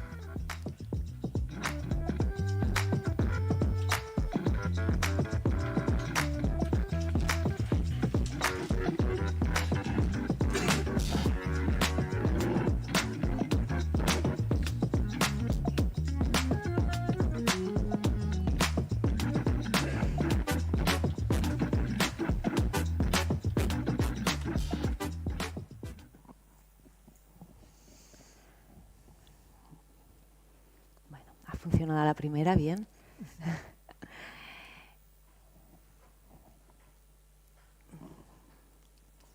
Vale. Y ahora para dejar esto como presentación. Bien. Vale. Nada. Muy bien, gracias. Bueno, pues como ponía en el recuadrito de abajo, y para los que no estuvieron ayer en la presentación, el proyecto de Harinera actualmente no existe. Ahora os voy a enseñar un poquito el cronograma de cómo fueron los 10 años de trayectoria de Harinera, pero desafortunadamente el convenio no se renovó en mayo de 2024 y en la actualidad pues un centro que recibió un premio Eurocities, que estamos a punto de recoger la medalla de oro de las Bellas Artes de parte del Ministerio, pues por toda la labor. Ya no es un centro de cultura comunitaria más. Esto funciona así, bien. Ayer en la presentación que hicimos en Bilbao, alguna compañera me decía al ver el anterior vídeo, pues este espacio me recuerda mucho a un proyectito que, bueno, en otro espacio de Bilbao. porque era un vídeo en el que aparecían mucho las actividades, circo, teatro, danza. Realmente lo innovador y lo impactante del proyecto de Harinera no era el contenido, no era que hubiera música, sino el modelo de gestión, que es un modelo realmente pionero y muy transformador y muy puntero, que tenía 3 patas, como explicaba en el vídeo: el Ayuntamiento de Zaragoza, las asociaciones del barrio. Esto hace un poquito de ruido. ¿Se me oye bien por atrás? ¿Sí? Vale. Las asociaciones del barrio, el tejido y el colectivo Llámalo H. No existía un colectivo previamente a la inauguración de Harinera que reivindicase qué iba a ser Harinera, ni qué contenido iba a tener, ni cómo se iba a gestionar. Fue el propio ayuntamiento quien decidió poner en marcha la iniciativa de abrir un proceso participativo para generar ese propio colectivo que luego iba a ser el que autogestionase Harinera y cederle todo el control sobre los contenidos, sobre la programación, etcétera, etcétera. Y aquí quiero hacer una pequeña pausa para explicar pues los niveles diferentes en los que trabajaba Harinera. Nosotros desde el colectivo Llámalo H teníamos muy claro que la cultura, para llegar a lograr el derecho de acceso a la cultura y que fuera algo que llegase a toda la ciudadanía, tenía que abordarse desde el consumo, desde la capacidad de consumir, pero también de la capacidad de producir y de decidir cultura. Es decir, que las personas a las que invitábamos a Harinera a través de diferentes canales podrían no solamente ir a ver un concierto, una obra de teatro, una exposición, también podían crear sus propias obras, pero el grado de mayor profundidad era realmente el de la toma de decisiones. Cuando hablamos de la toma de decisiones estamos hablando, por ejemplo, de que ahora os explicaré, cuando se abrieron las plantas superiores de Harinera, se pensaron en proyectos residentes que pudieran hacer actividades estables a largo plazo con comunidades. Pues las bases que salieron publicadas en el Ayuntamiento de Zaragoza se elaboraron conjuntamente con la ciudadanía y los agentes que participaban. O sea, imaginaros que unas bases públicas las crea vecinas, artistas y quien se pasase por allí, siempre con ayuda, lógicamente, de un técnico municipal que era quien daba el marco legal y explicaba cómo se podía hacer todo eso. Y luego también teníamos muy claro que cuando hablamos de cultura comunitaria hablamos de cosas muy diferentes porque el concepto es abierto, se empezó a desarrollar en torno a los años 70 y todavía no se ha terminado de aterrizar porque en realidad representa cosas muy diferentes y a nosotros nos preocupaba pues, que dentro de cultura comunitaria se abordase toda esa diversidad que hay. Estamos hablando, por ejemplo, de que en cultura comunitaria puede ser que aborde un problema de la comunidad, por ejemplo, la memoria histórica, pero que sea un solo artista quien termina haciendo esa obra, ese resultado artístico final. Por ejemplo, en unos murales reivindicativos en un solar de un barrio. La comunidad se reúne, detecta el problema, ve qué es lo que tiene que hacer, pero se lo encarga a un profesional.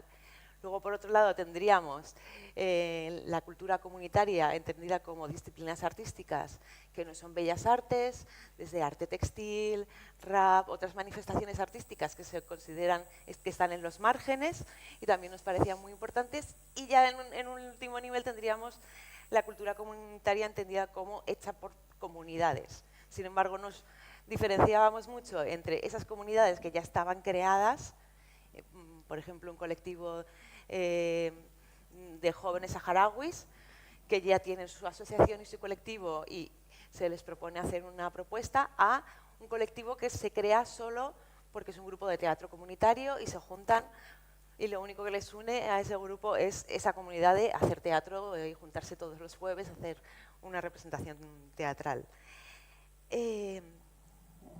Voy a seguir con la presentación. Dentro del colectivo Llámalo H y de la gente que se unía, que siempre había unas 50, 60 personas formando parte de las asambleas en activo, se crearon diferentes grupos de trabajo, que lo voy a mirar porque si no me acordaré. Tenemos cuidados, lógicamente, que es fundamental dentro de un tejido asambleario, que se dedicaba pues, a detectar todos los roces, las dinámicas que se dan dentro de los grupos de trabajo, de las propias asambleas, enlace vecinal, que era la manera directa de contactar con tejidos, asociaciones del barrio. No bastaba con que hubiese permanentemente un formulario abierto en la web para proponer actividades, sino que a algunos colectivos había que ir, llamarles, preguntarles y ver las maneras en las que participar. Toda la imagen y comunicación, siendo municipal, nosotros la gestionábamos, teníamos las contraseñas de las redes públicas, de Facebook, de la web, o sea, todo lo hacíamos nosotras. E incluso el presupuesto para el boletín de trimestral que se hacía de actividades en las que nosotras decidíamos quién eran los diseñadores, a través de una convocatoria abierta en la que los diseñadores se podían proponer y postular para ser el diseñador que hiciese la imagen gráfica de ese boletín. Nosotros seleccionábamos ese diseñador y hacíamos toda la comunicación. Proyecto, que eran las personas con muchas ganas de pensar muy fuerte sobre cuáles son las finalidades, los objetivos, etcétera, etcétera. Y programación. Esta comisión es la que recibía todas las propuestas y con el presupuesto anual de Harinera, que empezó siendo 150.000 euros, terminó siendo 90.000 para 4 plantas anuales, era quien decidía qué proyectos se aprobaban con financiación y qué proyectos no. Luego, además, se creaban para comisiones puntuales para grupitos de trabajo, desde una comisión ecológica que miraba cómo teníamos que reciclar las cosas, un grupo para la Semana Morada, Adeste Plus, que dentro del colectivo llamado H pues conseguimos varios proyectos europeos, uno en colaboración con Adeste, el equipamiento, había un grupo de trabajo pues para pensar y la partida que tenemos para comprar materiales, etcétera, etcétera, ¿qué vamos a comprar este año? ¿Qué hace falta? Pues todo eso se decidía de forma horizontal a través de las personas que participaban en las actividades, los artistas, etcétera, etcétera. Como anécdota, que no aparece aquí este grupito de trabajo, pero nuestra compañera estuvo hablando ayer de los refugios climáticos y todo esto, pues también se creó un grupo de trabajo que se llamaba El Saloncito, pues para trabajar el tema de que pudieran venir personas simplemente cuando hace frío o muchísimo calor, que es 300 y pico días al año en Zaragoza, pudieran estar tranquilamente. El grupo del Saloncito fue un grupo que, aunque el nombre parece menor, tuvo muchísimo trabajo, dado que generó muchos conflictos y tuvo que trabajar mucho en colaboración con Cuidados, porque el grupo del Saloncito, en cuanto se puso en marcha, enseguida, lógicamente, una puerta abierta en un barrio muy popular, obrero, con mucha clase trabajadora, sinhogarismo, problemas de sinhogarismo, atrajo a mucha gente. Y aunque los artistas tenían todos un perfil muy abierto, la realidad es que si tienes un grupo de muchachos de 12 a 16 años, gitanos, viendo vídeos a todo volumen, mientras tú estás intentando hacer un taller de costura creativa con mujeres que han sufrido violencias de género y no te puedes escuchar porque están armando mucho ruido, dices, por favor, estos que se vayan. Entonces esto generó muchos conflictos porque no queríamos queríamos que conviviese el simple hecho de estar en Harinera de forma libre y se trabajó durante muchos años el grupo del Saloncito hasta que ya conseguimos pues eso, que pudieran tener sus propios espacios, que tuvieran no solamente acceso al wifi y al espacio, sino que pudieran usar inclusive las pantallas táctiles de todo el espacio, que haciéndose siempre un responsable de sala, hablando con grupos locales pues como la Peña Flamenca para que nos ayudasen y asesorasen a ver cómo se podía trabajar con ellos, etcétera. Voy a seguir con las diapositivas y os explico muy brevemente el recorrido. Harinera, como el nombre indica, era una antigua fábrica de harina, como suele pasar con estos equipamientos. Ya dentro del barrio de San José solamente quedaba esa fábrica y fue la asociación vecinal la que reivindicó que fuera un equipamiento cultural. En 2014 se crea el colectivo Llámalo H. Ya os digo que esto se hizo a través de una licitación, entonces un grupo contratado para eso durante un año estuvo trabajando en cómo se iba a generar ese colectivo. y se acompañó para que se crease una asociación y que, se pudiese firmar el convenio para la cesión de uso del espacio. En 2014 se firma el convenio.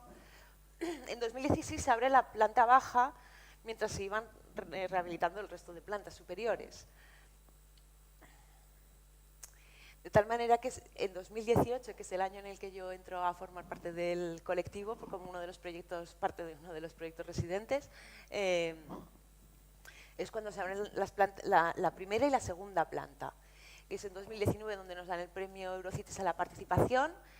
Y también es curioso porque coincide con un cambio legislativo en nuestro ayuntamiento. Entonces, cuando nos dan ese premio a la participación, se nos prohíbe al colectivo ir a recoger ese premio a Bruselas. Entonces va nuestra alcaldesa a recoger el premio. Entonces nos hacemos una foto maravillosa montaje, recogiendo todo el colectivo recogiendo el premio. Por aquellos tiempos ya se empezaba a intuir que Arinera no duraría muchos años. Pero bueno, a pesar de todo eso, de aquella foto, en 2020 se rehabilita por fin la última planta. Es el año del COVID, lógicamente la última planta se empieza como un gran espacio diáfano, era un espacio muy esperado porque al no tener compartimentación pues iba a dar cabida a grandes grupos, pues como el proyecto residente en el que yo trabajo y trabajaba por aquel entonces, que es una orquesta social de niños en riesgo de exclusión, que nos veíamos obligados a ensayar en espacios muy alargados. Estábamos esperando esa gran apertura de la tercera planta. Esa gran apertura de la tercera planta no se produce realmente como esperábamos, porque se decide que esa planta no se va a dedicar a cultura. A pesar de que había habido un proceso participativo de muchísimos años, se decide que va a ser para servicios sociales, lo cual estratégicamente nos coloca en una posición muy dura, porque nada queríamos menos que enfrentarnos a los propios servicios sociales de nuestro barrio. O sea, claro, ¿cómo vamos a decir, no queremos que venga aquí servicios sociales? Es horrible, ¿no? Entonces, estratégicamente estaba muy bien pensado y además se compartimenta todo ese espacio de forma temporal, con tabiques móviles, de tal manera que ya deja de ser un espacio diáfano. Y ya llegamos a 2024, que era cuando se tenía que producir la firma de renovación de convenio, de colaboración. Para nosotros el impacto que tenía Arinera a nivel europeo, nacional, pues nos posicionaba, y así lo dice el Observatorio de la Cultura, como uno de los principales equipamientos a nivel nacional. No nos podíamos pensar, a pesar de todas estas cositas que he ido comentando, que directamente nos dijeran que un equipamiento como Arinera se cierra. Era algo absolutamente impensable, ¿no? Pero pues fue lo que sucedió hace apenas un añito y pico. Actualmente Arinera sí que sigue abierto porque están los servicios sociales en la tercera planta. No tiene un uso definido, aunque algunos colectivos pues seguimos habitando el espacio. Pero el modelo de gestión ha desaparecido totalmente. No sé cómo voy de tiempo, pero así por ir terminando mi aportación. Lógicamente nos hemos encontrado con muchas resistencias, con que directamente se ha roto la baraja. Estábamos dispuestos pues, a que no hubiese presupuesto y a seguir con el proyecto adelante, pero no ha habido ningún tipo de diálogo, ha sido unilateral.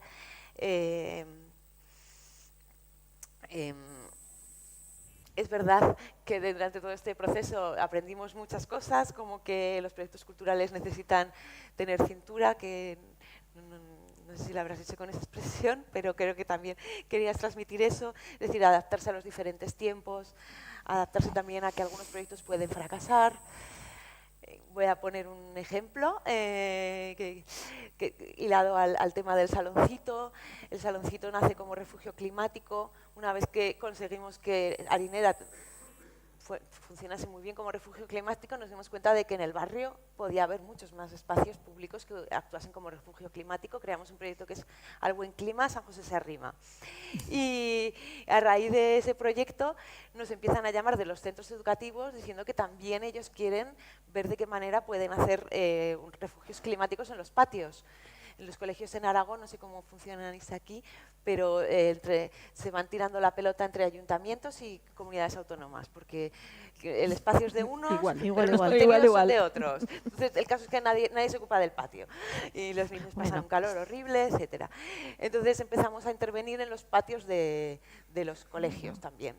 Este es un proyecto que tenemos durante muchos años. Y ya hemos hecho muchos proyectos con los colegios de San José, entonces lo abrimos a todos los colegios de Zaragoza. Y un buen día, pues, por poneros un ejemplo de cómo funciona Barinera, la convocatoria se hace primero a artistas. Es decir, tenemos un formulario abierto para que artistas presenten a esta convocatoria y que nos digan qué tipo de intervenciones querrían hacer. Esto me parece muy importante cuando hablamos de participación. No pensar solamente en vamos a hacer estos proyectos en Guipúzcoa, etcétera, etcétera, sino que también haya una manera en que los artistas podamos libremente proponer proyectos. Entonces se propone y nos llega una propuesta de un artista textil que quiere hacer con mandalas, unas pérgolas y durante meses toda la comunidad educativa, los niños, las familias están bordando mandalas hasta que llega un momento en el que el artista desaparece cuando ya había que montar la infraestructura porque empezamos a darnos cuenta de que ella no había medido bien el presupuesto, no sabía nada de arquitectura y no sabía muy bien cómo iba a montar una mega instalación hecha de mandalas en un patio que pudiera caerse, que pudieran mojarse los mandalas. Entonces nos encontramos con un gran problema, tenemos que recurrir a arquitectos para que nos ayuden. El colegio está muy empeñado en que los cientos de mandalas que han hecho los quieren ni expuestos en los pasillos en cuadros, no, los quieren en una pérgola que dé sombra para los niños. Entonces el proyecto finalmente lo tenemos que redimensionar de presupuesto, cuesta como 5 veces más de lo que inicialmente se propuso, se tiene que buscar a otro artista que conozca tanto de arquitectura como de arte textil para poder hacer la obra. Entonces, bueno, pues la capacidad de ensayo-error dentro de las instituciones culturales me parece muy importante. Y ahora nosotros no tenemos planes de futuro, como colectivo Llámalo H.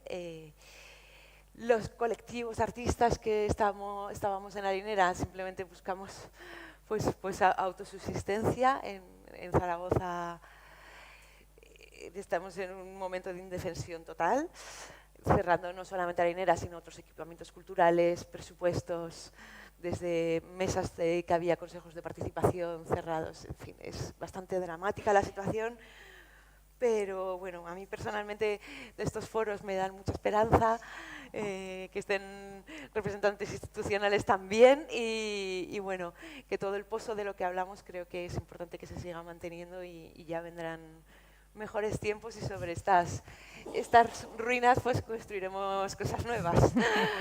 Así que nada, agradeceros desde a Emaús que nos hayáis dado de nuevo otro día más la oportunidad de contaros Harinera. Y nada, paso la palabra.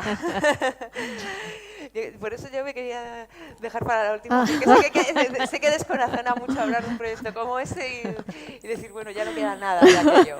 Es así, pero bueno, así terminamos en positivo. Cuentas cómo estáis. Vale. Bueno, ya lo haces. Qué ricas.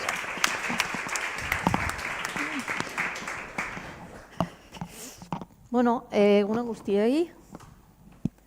Ni super urduri nago, Ez dakit zuek hor lasai ikusten zaituztet, baina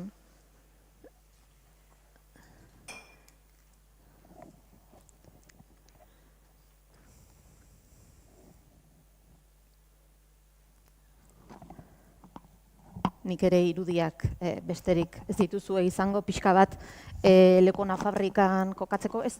Jarri dituzu. Bai, automatikoki ariko dira, hasiko zarete irudiak ikusten. Bueno, Leno Arantxak erreferentzia egin du, elkarrekin 13 urtez lan egin genuen Tabakaleran, orduan urte askotan elkar ezagutzen dugu, eta berak aipatutako lan lerro horretan nire ibilbide profesionala egin dut, eta ibilbide horretan Lekonara iritsi nintzen duela 2 urte.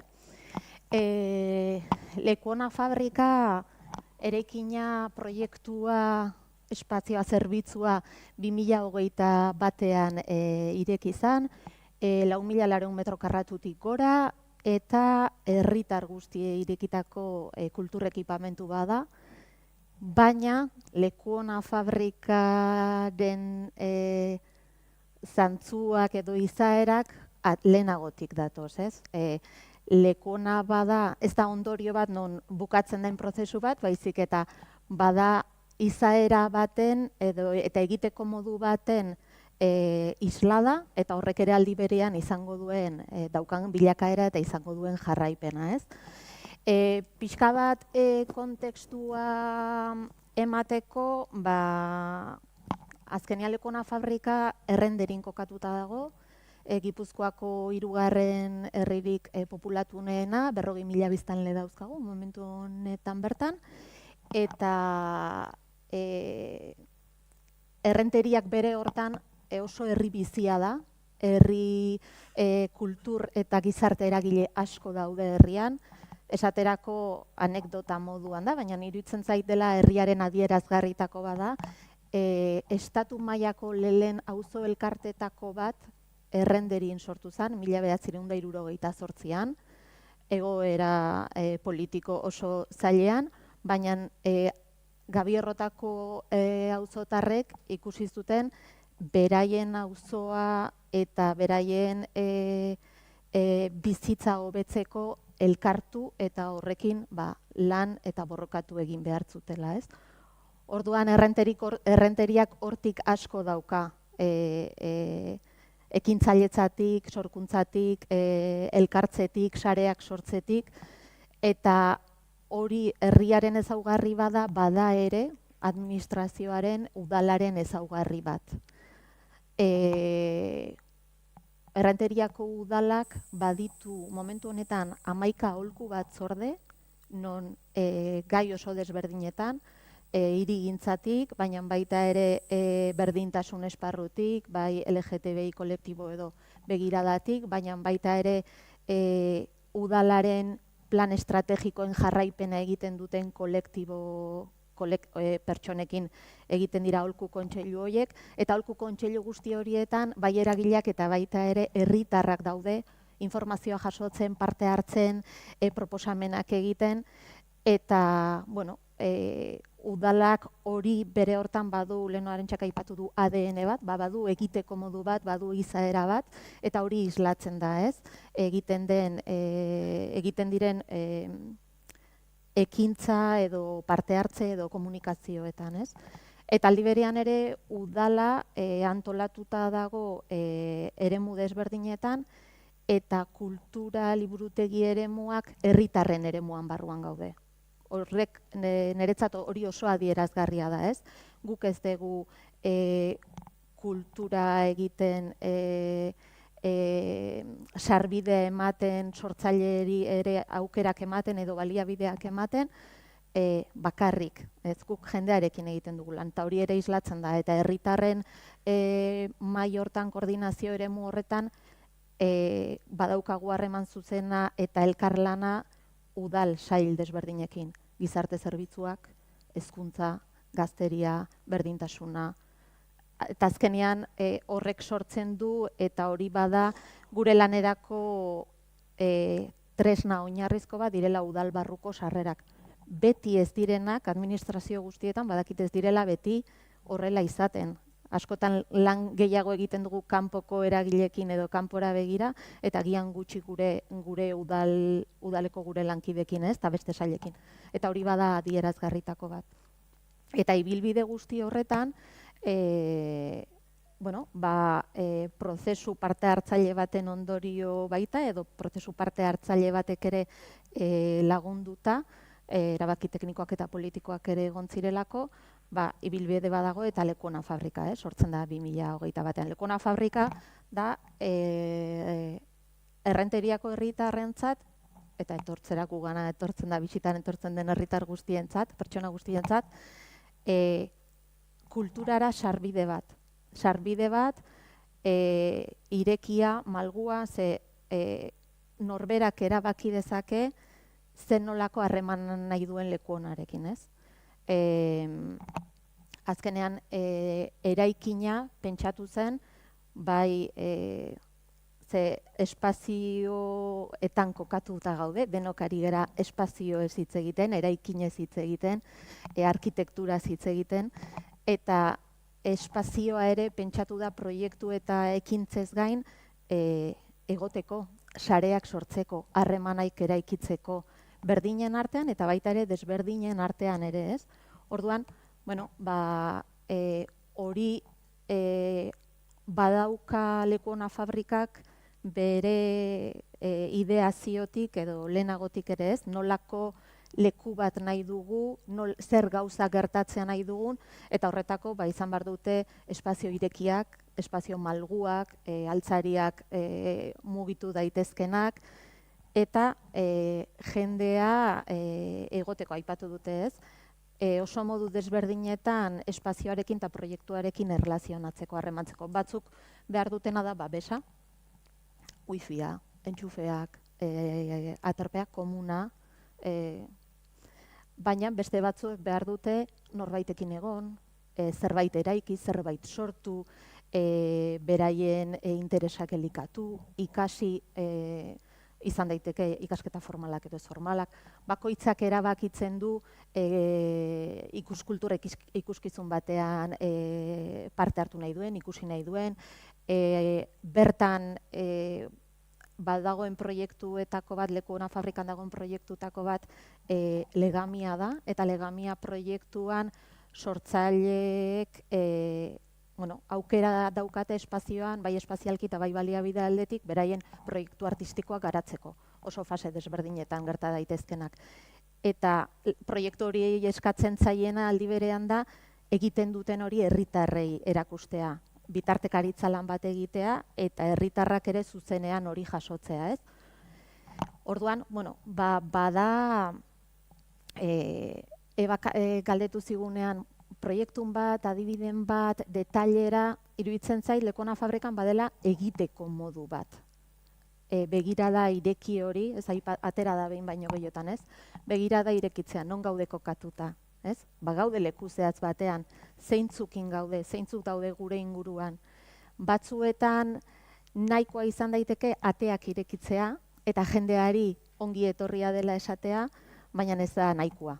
Azkenean atera egin behar gera, aliatuak bilatu behar ditugu, sareak eraikitzen joan behar gera, eta poliki-poliki, ez, pertsona guztiek aukera izan dezaten proiektuan eta espazioan parte hartzeko. Badago ere herritar plaza, Leku Ona Fabrikan, herritar plazak badu batzorde bat, non iristen diren kultur proposamenak jaso egiten ditu, aztertu egiten ditu, badauka kudeatzeko eta aukeratzeko hautaketak egiteko ahalmen bat, eta hori gero islatzen da Leku Onan egiten diren ekintzetan. Ez dut aipatu, Leku Ona Fabrikan bi udalsaiek lan egiten dugu, kulturak eta liburutegiak, eta ezinbestean elkarrekin lan egin behar dugu. Eta zoragarria da, ze azkenean, gehiago gera, buru gehiago, ideia gehiago, baliabide gehiago, eta elkarrekin egunero, ez?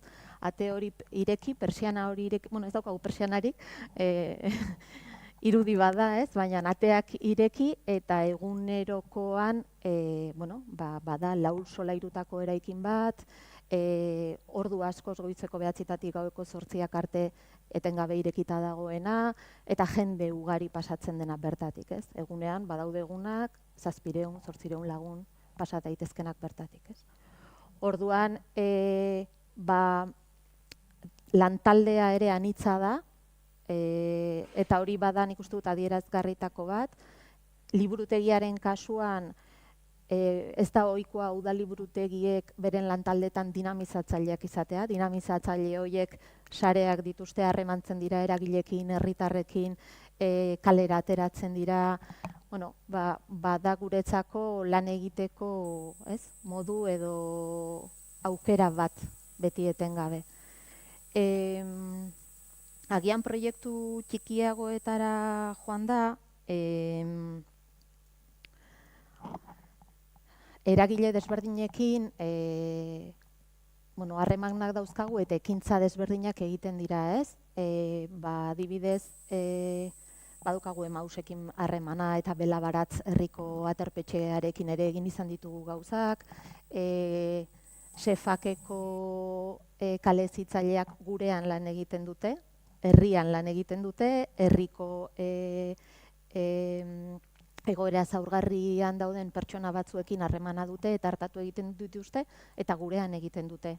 Guretzat hori oso aberasgarria izan da, ze guk harreman zuzena daukagu Oiane eta Josebarekin. Eta beraiek egunerokoan leku honan gertatzen dena ikustea, eta beraiekin hitz egin ahal izatea, ze lehen uste dut Arantxak aipatu duela. Batzuetan oztopo bada edo beldur bat ere da guk ez jakitea. Gure ezagutza esparrua daukagu, hortan agian, seguro ez, superonak izango gara, aldugun hoberen egingo dugu, baina badaude gai batzuek ez dakizkigunak edo ez ditugunak menperatzen eta zaila egiten zaigu. Orduan, ez lantaldean sartuta bere hortan, baina egunerokoan bai lanean eta harreman batekin izatea pertsona batzuek badutela begirada hori identifikatzen dituztela egoera zaurgarrian dauden pertsonak. Esaten digutela gaiak nora bideratu ditzakegun, hori guretzat oso baliagarria da, ez?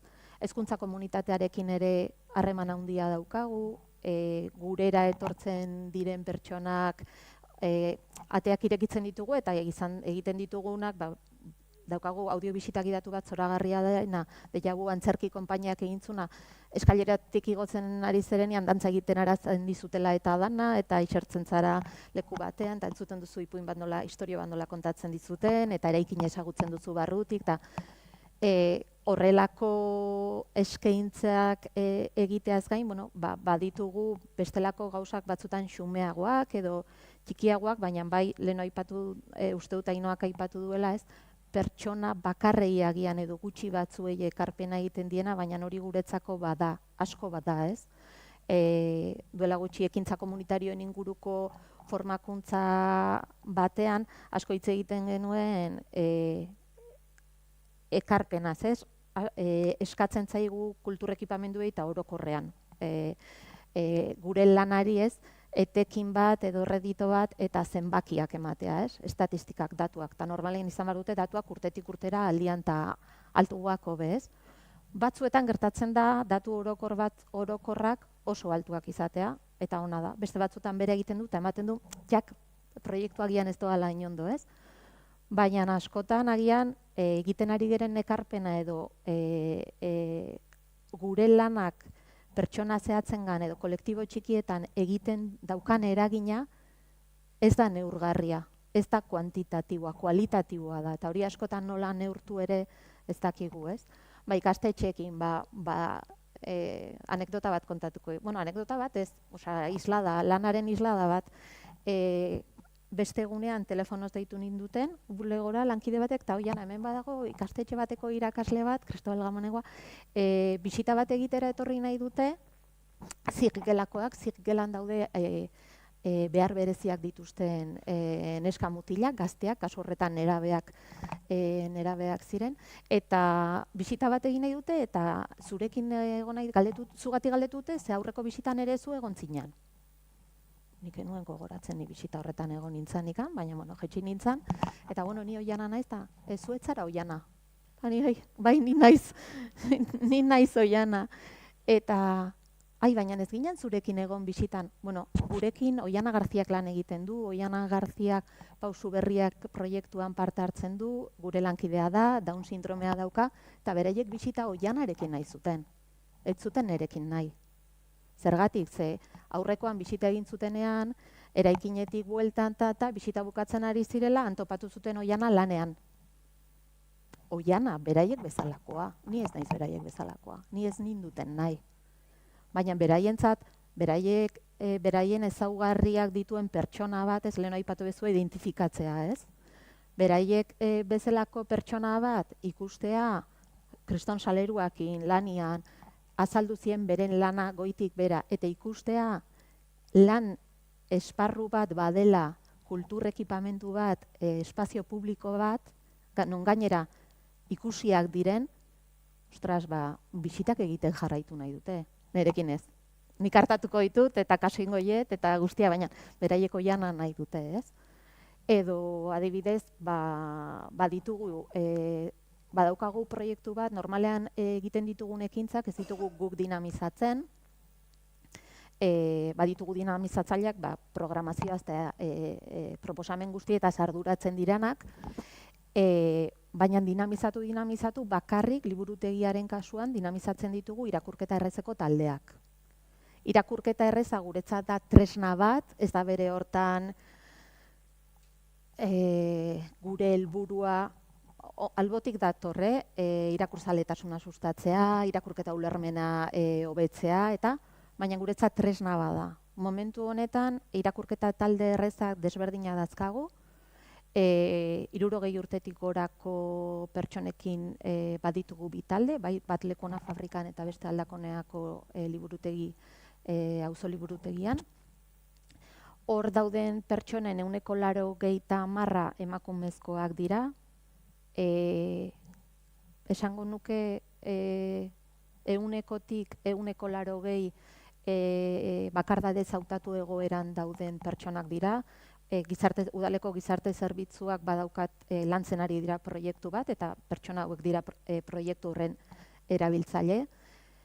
Eta lehen esan dizu edana, ez dira kopuru handiak, 10 pertsona talde batean, 10 pertsona beste talde batean, baina erabiltzailetako bat gurekin dago, bakardadean zegoela detektatu zuten bere buruaz beste egin nahi izan zuelako. Emakume batek taldean sortu duen sareagatik eta harremanengatik jazarpen egoera bat utzi du, etxean zaukan jazarpen egoera batetik ateratzeko indarra eta babesa izan du. Pertsona bakoitzak talde horretan daukan errealidadea, daukan motxila izugarrizkoa da, baina astero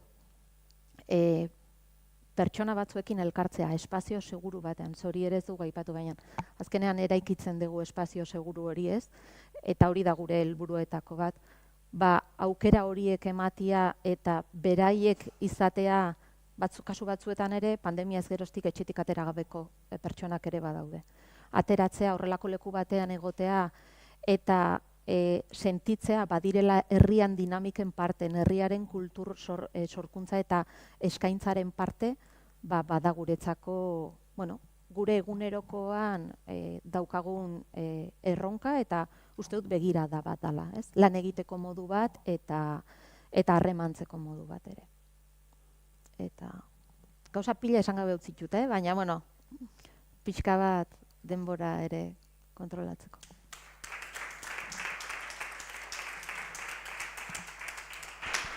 Eskerrik asko Oiana, Kira eta Arantxa. Nik uste dut ja merezi dugula atxeden hartzea, ez? Oso ondo, eskerrik asko benetan, oso interesgarria. Nik galdera pila ditut apuntauta, baina gero tartetxo bat egongo da zurekin partekatzeko.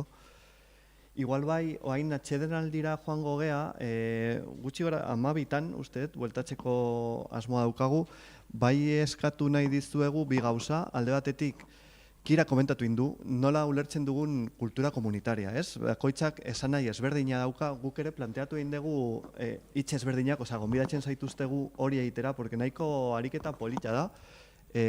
Asmoa da, zintzilikatzean soka, jarri dugu zutabetan. Orduan, egiten badezue atxeden aldian hori, hausnarketa hori, hainbat hitz ezberdinak, artea, ez bakarrik kultura komunitarioa, hiria, komunitatea, artea, gonbidatzen zaituztegu hori egitera. Eta bestetik ere, nola ezagutzen dugu atxeden aldiak askotan luzatzen direla eta jendeak igual desagertzen dela, eskatzen dugu igual aurreago jartzea, jartzen zaretenok, edo berriro bueltatzen garenean, pastar maz goxo, bai? Orduan hori, 12-tan berriro ikusten gea hemen, bai? Mila esker.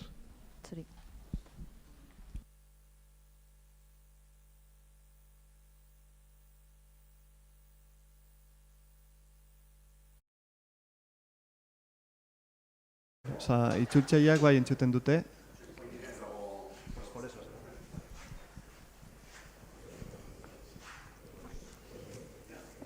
A ber... Bai, entzuten da? Bai, oso ondo.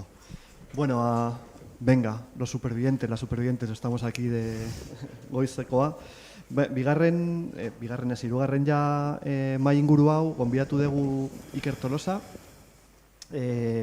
Bueno, Iker da, hemen, benetan, oso txarra naizela aurkezpenekin, baina badakit ibilizarela asko kulturetxe ezberdinetan eramaten, baita ere Errenterian, Atlantikaldian ibilizinen, Donostia 2016en ere ibilizea, eta beti harreman estua izan duzula kulturarekin, ez? Eta ikuspegi ezberdina saiatzen zea txertatzen.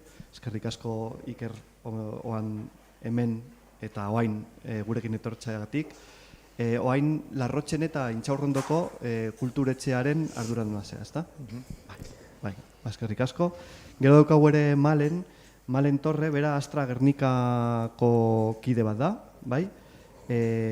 Astra Gernika beti izan da superinspiragarria leku bezala, orduan gogotsu gaude zure esperientzia ikustea eta jakitea, mugimendu sozial ezberdinetan ibilia zea, Karmelaren sorkuntzan ere ibili zinen bere garaian, Bizkaian, eta bueno, eskerrik asko ere Gernikatik ona etortzeagatik, badakigu bidea ez dela erraza izan, eta logistikaldetik gauza asko egin behar duzula.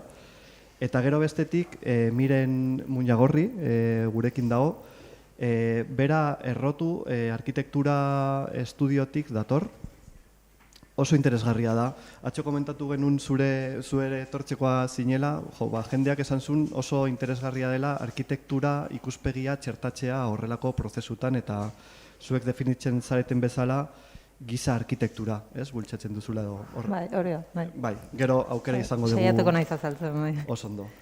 Baita ere, Miren eskerrik asko oain gurekin egoteagatik. Orduan, ondo baderitzo zue, badaukagu tarte, lasaia itxeiteko, bai apuntatu galdera guztia, zeren gero, haiei eta aurreko maitan egon diren eta baita ere Ainoari galderak egiteko aukera egongo delako, bai? Eta mai inguru honen, helburua zen pixkat erronkei buruz itxeitea. Bakoitzak ekartzen duen edo bere esparrotik, baina hori, igual hasiko gea Iker gero Malen eta Miren amaitzeko, eta hori zein da zuen ustez erronka edo nola planteatzen duzu? Eskerrik asko. Eskerrik asko emauzei, aukera matagatik, gure eguneroko gurpilzoro horretatik atera eta pixka bat egiten dugun horretan hausnartzen jartzagatik ere.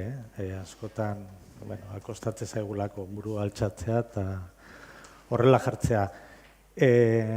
Ni etxean esaten diate beti nahiko fatalista izaten naizela horrelako aurkezpenetan, beti negatiboa bezala jartzen naizela.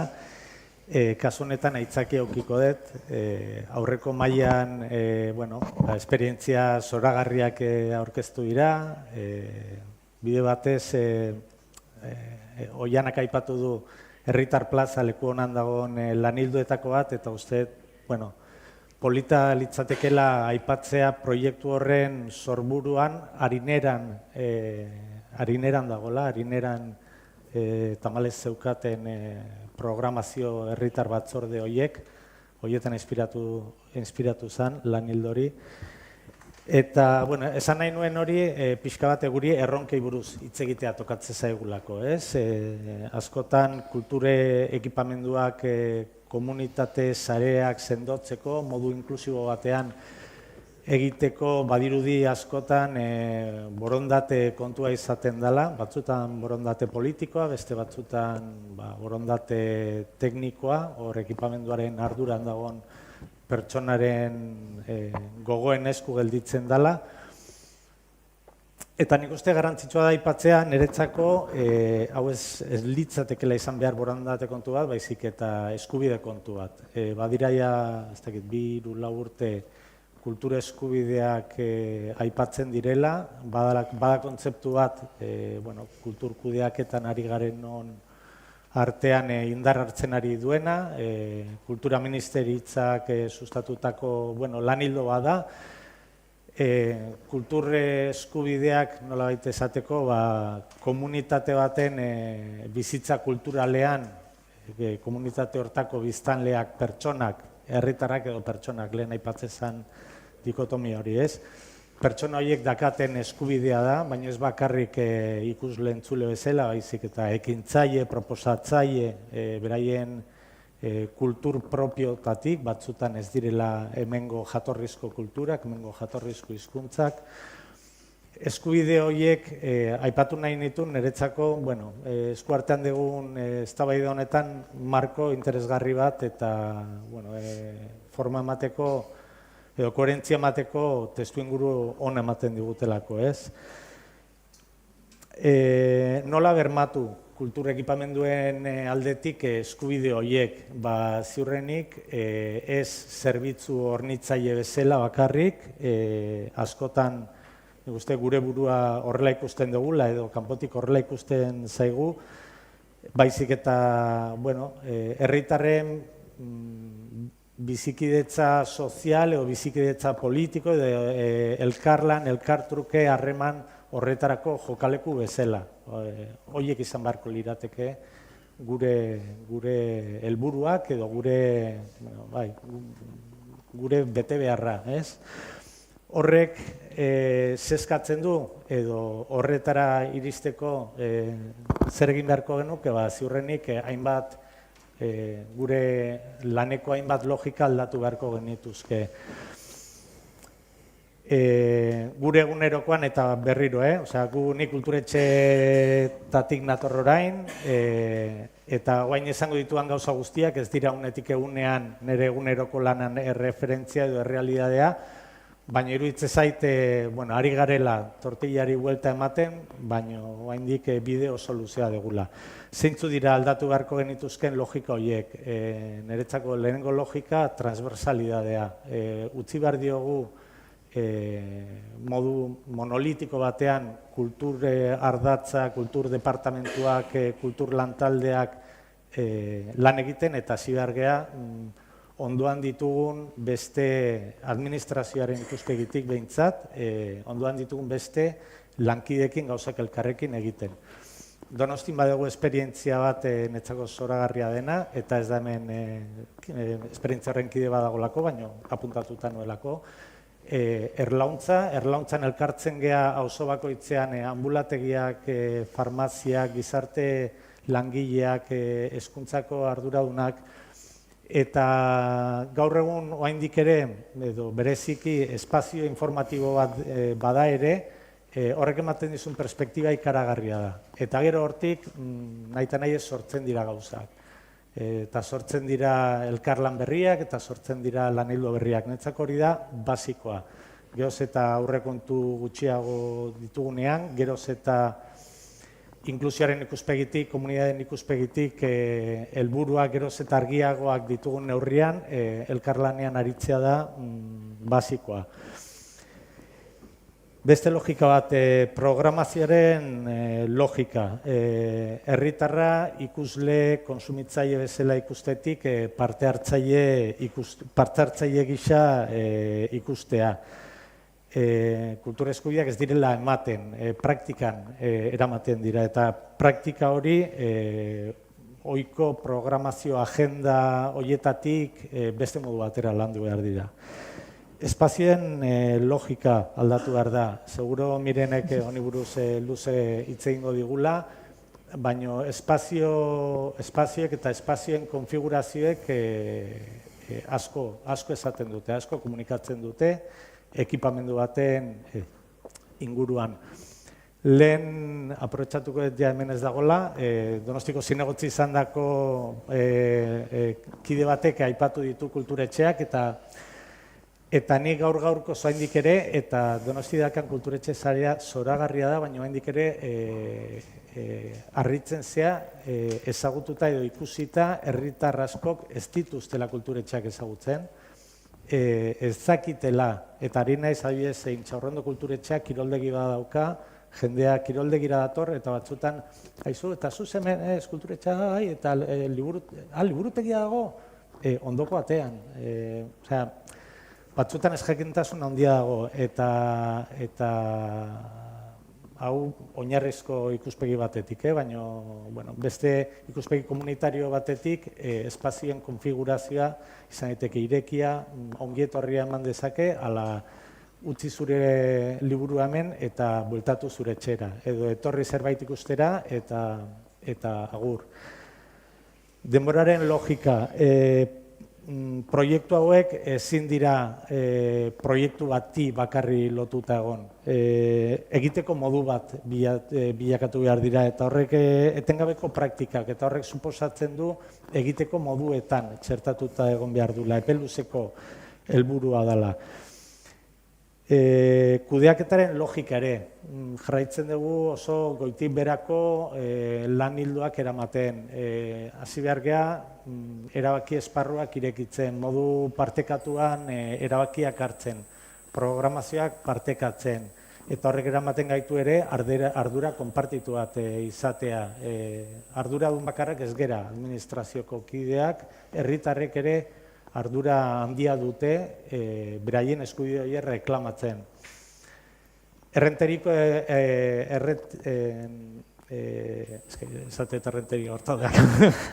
errenteriko herritarrak eta errenteriko elkarteak oso enpoderatuta daude. Ibilbide luze badakatelako beraien atzetik. Nahi baduzue lehen bizilagun elkarte horietatik, eta horien exigentzi maila altua da. Hor dago arduraren beste parte hori, batzutan utsunean inertziak okupatzen du espazioa, kudeaketaren espazioa. Logika aldaketa guzti hauek niretzako importanteak dira, eta horiek esan ondoren, non daude oztopoak, non daude eskubide hauek bermatzeko ditugun gabezi edo beharra handienak. Niretzako lehenengoa eta oso nagusia bizio politiko bat, proiektu politiko bat, proiektu kultural bat. Exigitu behar zaigu, herritarrei ere, baina kultur teknikariei, administrazioan ari garen hoi, exigitu behar zaizkigu helburuak, eta horretarako helburuak argi eduki behar dira, ez? Falta dira, behar ditugu proiektu kultural sendoak, helburu argiekin, helburuak lortzeko epeekin, horiek niretzako garrantzitsuak dira. Burokraziaren pisua geroz eta handiagoa da. Nahi ditugu komunitatekin lan egin, nahi ditugu proiektu inklusiboak landu, eta batzutan horien gainean botatzen ditugun administrazio eta prozedura kapak geroz eta handiagoak dira. Eta horrek geroz eta gehiago oztopatzen ditu proiektu hauek aurrera atera izatea. Eta ez nago hitz egiten ari bakarrik diru laguntzak, tiket bai, prozedurak, digitalizazioa bera izan daiteke lubaki ikaragarri handi bat, espazioak eta distantziak markatzeko hainbat kolektibo edo hainbat herritarrekin. Lehen aipatuet programazioa niretzako ere nahiko faktore garrantzitsua delako, programazioaren inertziak jaten gaitu, programazioak betetzen eta betetzen goazen neurrian badirudi gure lan egiten ari garela, eta egia da gure lan egiten ari gera. Programazio horiek herritarrak etortzen dira, baina beti herritar berdinak dira etortzen direnak. Perfil berdinak ditugu. Baude hainbat jarduera, nun ez gea kuestionatzen, zergatik bakarrik adin jakin bateko emakume perfil batekoak diren, etortzen diren neurrian eta zenbakiek ematen duten neurrian horrekin asetzen gea. Ez dugu kuestionatzen intersekzionalitate ikuspegi batetik, zergatik hainbat komunitatek ez ditugu inoiz ekipamendutan ikusten. Eta hori da erronka bat, askotan ere modu kuantitatiboan geroz eta gauza gehiago egin, badirudi geroz eta langile hobeagoa zeralako, eta ez ditugu gauzak beste modu batera egiteko aukera ematen. Besteak beste, lehen aipatu dudan, zurrunbilo edo gurpil erorretan lotuta gaudelako eta oso zaila da batzutan gelditu eta esan benga, guazen, gero batzutan gertatzen dira, gurea bezalako ekipamendu batean, ardatzetako bat kontzertuak diren, pasaden urtean etorri zitzaigun gazte bat, nahi zula bere diskoa aurkeztu, nigeriarra, eta, benga ba, guazen. Kontzertu bat antolatzea, profesionala ez den produktora batekin eta bar, lana 3 bider handitzen du.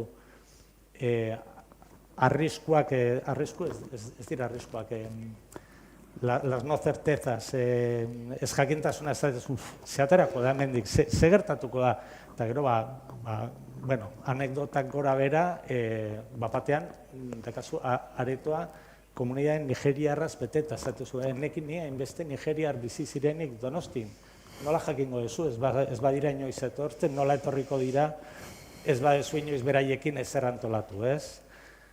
Eta hori estrapolatu dezakegu beste 11 ereduetara.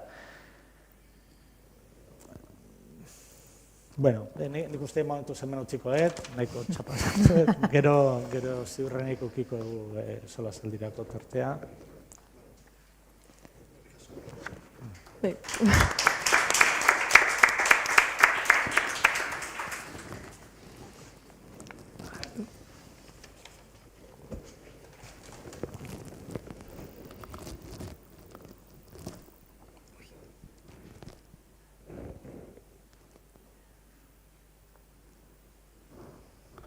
Bueltan naiz pentsatzen ikerrezuko aipatu dituzun gauza asko erronka bezala planteatzen duzuna eta galderpia sortu zaizkit zuri planteatzeko.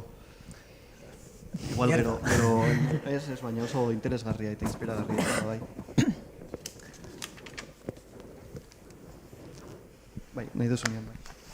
Dale, bueno, ez dakitia denok ezagutzen duzuen Astra, baina, apur bat egingo dute modorokorro baten azaldu harin. Eta, Astra Gernikan kokatzen da, eta, gune autogestionatua da, Gernikako gune autogestionatua, eta bertan herriko eragile desberdinek hartzen dute parte, eta, herriko beharrei erantzuteko intentzioz sortu zen. Azaldu behar da 2005ko testu inguruan okupatu zela Astra, lehen arma fabrika bat zen, eta horra zizion ibilbidea, eta abenduan beteko ditu 20 urteia. Eta, okupatu zenetik orain arte lema ez aldatu, da Astra Gernikentzako, eta nik uste dut lema honek baduela nahiko indar, eta esan nahi du apur bat, herriak sortuko duela espazio hori pixkat instituzioetatik kanpo, eta orduan herritar edo pertsonek egingo dutela leku hori bizigarria izatea eta denontzako izatea.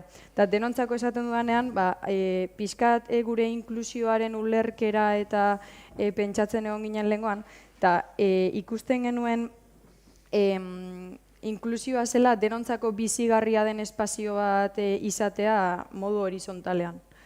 Eta modu horizontalean pentsatu genuenean, pixkat, etorri zitzaizkigun talde edo jende multxo desberdina. Eta hor badaude igual behar bereziko pertsonak, generoa, arraza, kultura, klase soziala eta adinarteko tasuna.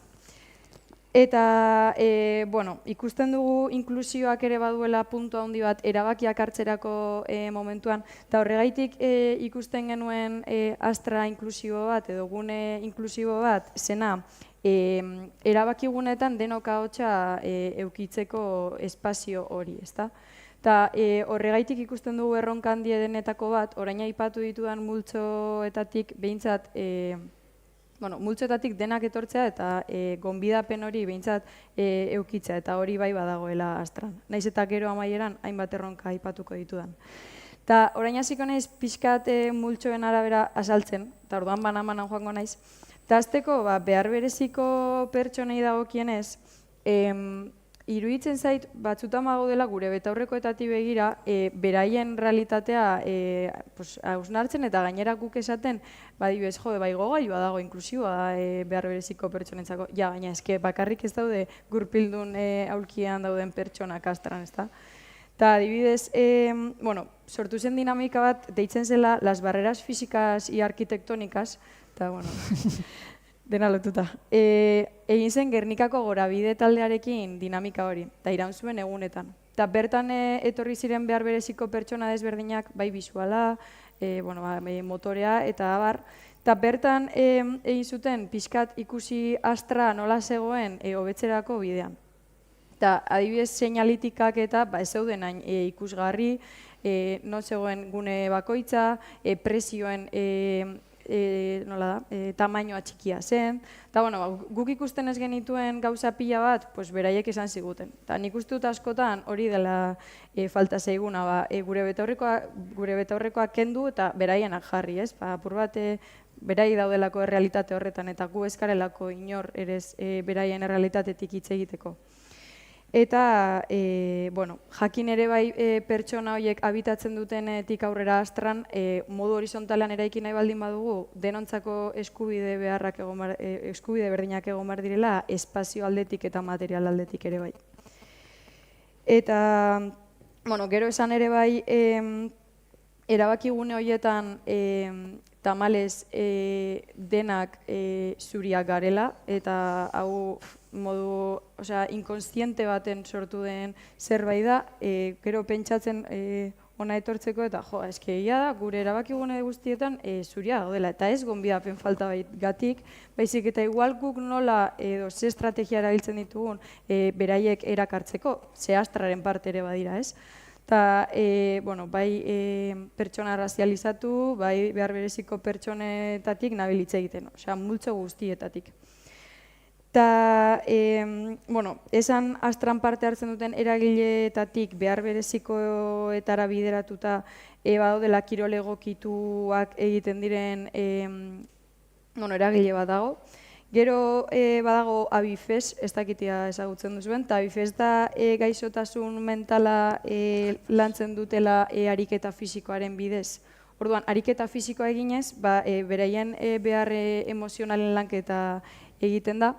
Eta gero badago mankomunitatea deitzen den beste eragile bat, gero hemen egitarauean azalduko dizuedana, eta mankomunitatea da aurre eta gazte ezberdinen beharrei erantzutea.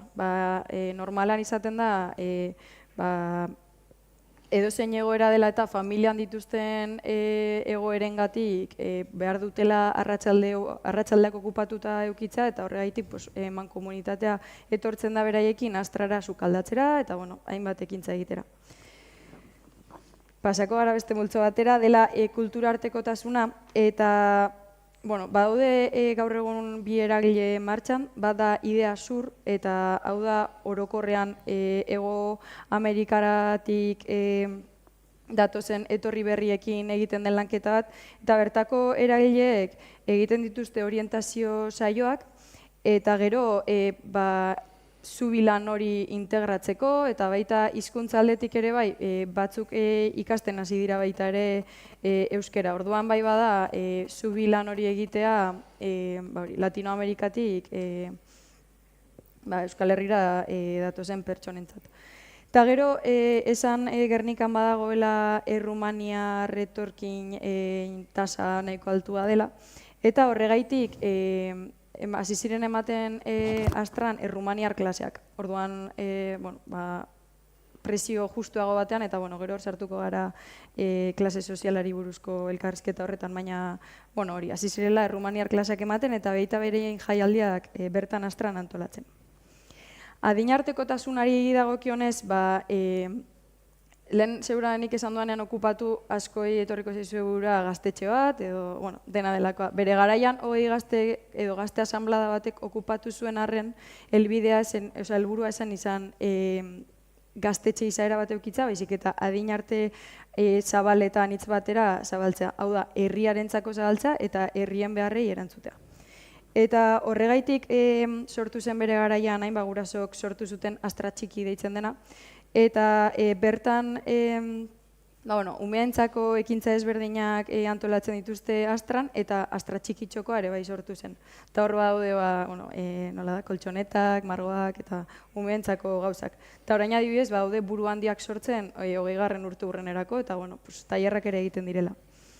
Eta gero gaztei begira, ematen du presentzia asko daukatela, baina ikusten dugu presentzia daukatela militantak diren gazteak. Eta orduan hor bai ikusten dugu erronka bat jaigirora mugatzen ez den gaztei nola erakarri, ez? Orduan hor badago etorkizunean kilometroak deitzen dira apur bat gure inflexio puntuak edo eztabaidatzeko nola dagoen Astra ze ibilbide du edo norantza doa edo hor bai badaukagu urrengo kilometrora begira erronka handi bat, badela gazteak nola erakarri jaigirotik aparte. Kulturalki eta beste abaniko bat zabaltzen.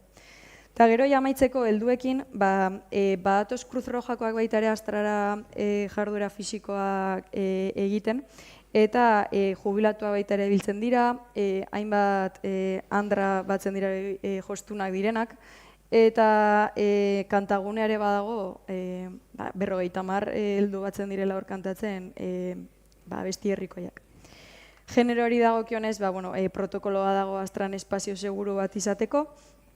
Ja pasako ginateke klase sozialeko kontura. Hemen erabaki zen hasiera batetik prezioen muga edukiko zuela Astrak, hau da, bertan egiten diren kurtsillo denak 5 euro baino gehiago ezin dute balio hilabetean, eta hau bai garrantzitsua iruditzen zitzaigula, interesa adibidez, jogako irakasle bat baldin badator nahi duela Astran beraien klaseak eman, esaten diogu hasiera batetik 5 euro baino gehiago ezin duela kobratu. Eta hori bai iruditzen zitzaigun garrantzitsua denontzako justua izateko edo accesiblea. Eta ez dugu lertzen akademia baten estilora, ez dauka irabazi asmorik, eta kontzertuen prezioekin berdina pasatzen da. Kontzertuen prezioak saiatzen gara ez eukitzen 10 euro baino gehiagoko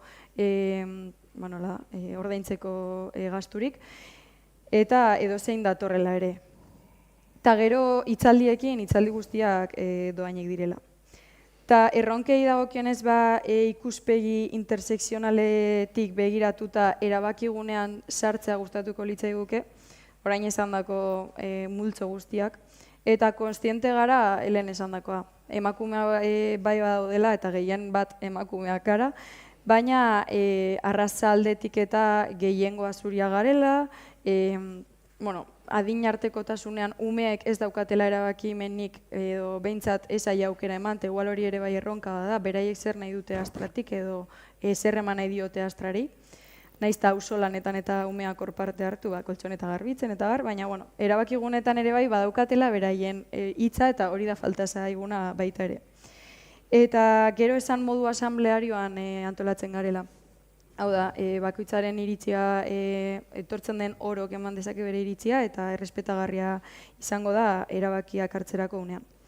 Eta ja asko enroiatu gabe, hemen aurkezten dizuet azaroko egitaragua. Eta aipatzea nahiko nuke, hemen azaroako 20an daukagula atzerritartasun erregelamendu berriaren hitzaldia, eta hor mankomunitateak antolatzen du lehen esan bezala aurre eta gazteen ekin ibiltzen direnak, eta hor baita ere badago etxeko langilei buruzko hitzaldia. Eta gero hemen ikusten duzu Gernikatik mundura da beste eragile badagoela Gernikan, pixkat lantzen duena pertsona reazializatuekin, eta hor dago jaialdi bat azaroaren 29an. Así que, sin más, hau da apur bat guk ere egin dugula autokritika bat, eta lagundu digula jardunaldi honek, ikusteko hemendik eta etorkizunera zer erronka ditugun askotan gure egunerokotasunean ez ditugunak ikusten, ez? Así que hori.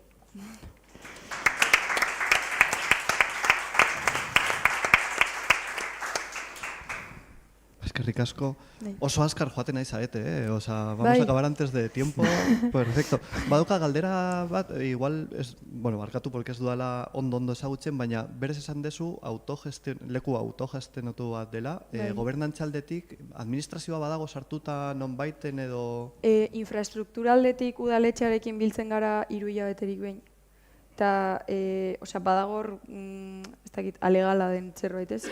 Eta 3 hilabeterik behin batzen gara udaletxarekin, noiz benka, eta gehiago da solairu bat konpontzeko gastuen prebisioa egiteko, edo, kamaren kontua, kanpoan kamara jarri dituzte orain, eta apur bat gune bat hitz egiteko eraikinari buruz gehiago. Barne mailan guk antolatzen dugu guztia. Eta ez daukazue arazorik? Ez, momentuz ez. Eta gero asanbladaetan, ez, muitxe zaete, zenbateraino?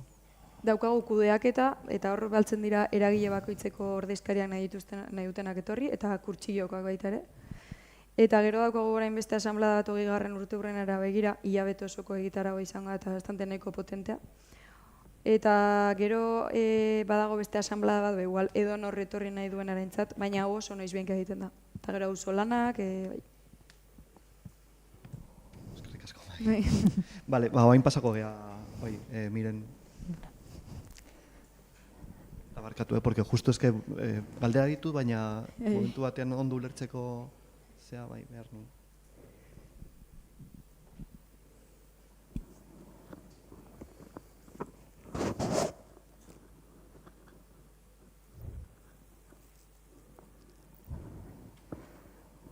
Bueno, egunon, nire izena Mire Muñagorri da, arkitektoa naiz.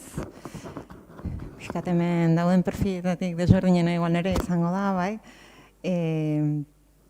Bueno, gaurko piskat nire aurkezpena prestatzerako orduan, piskat bulegoan hizketan hasi ginen, bai, ze kontatu genezaken ekipamendu inklusiboen eta inguruan, eta pixkat bueltak ematen, garrantzitsua iritu zitzaigun, azaltzea pixkat gure ibilbidea zein izan dan, ibilbide hortan zer ikasi deun, ze iruditzen zaigu guk ikasi deuna baita baliogarri izan ditekela zuen lanetan edo zuek erabileran. Orduan, pasatzen honek,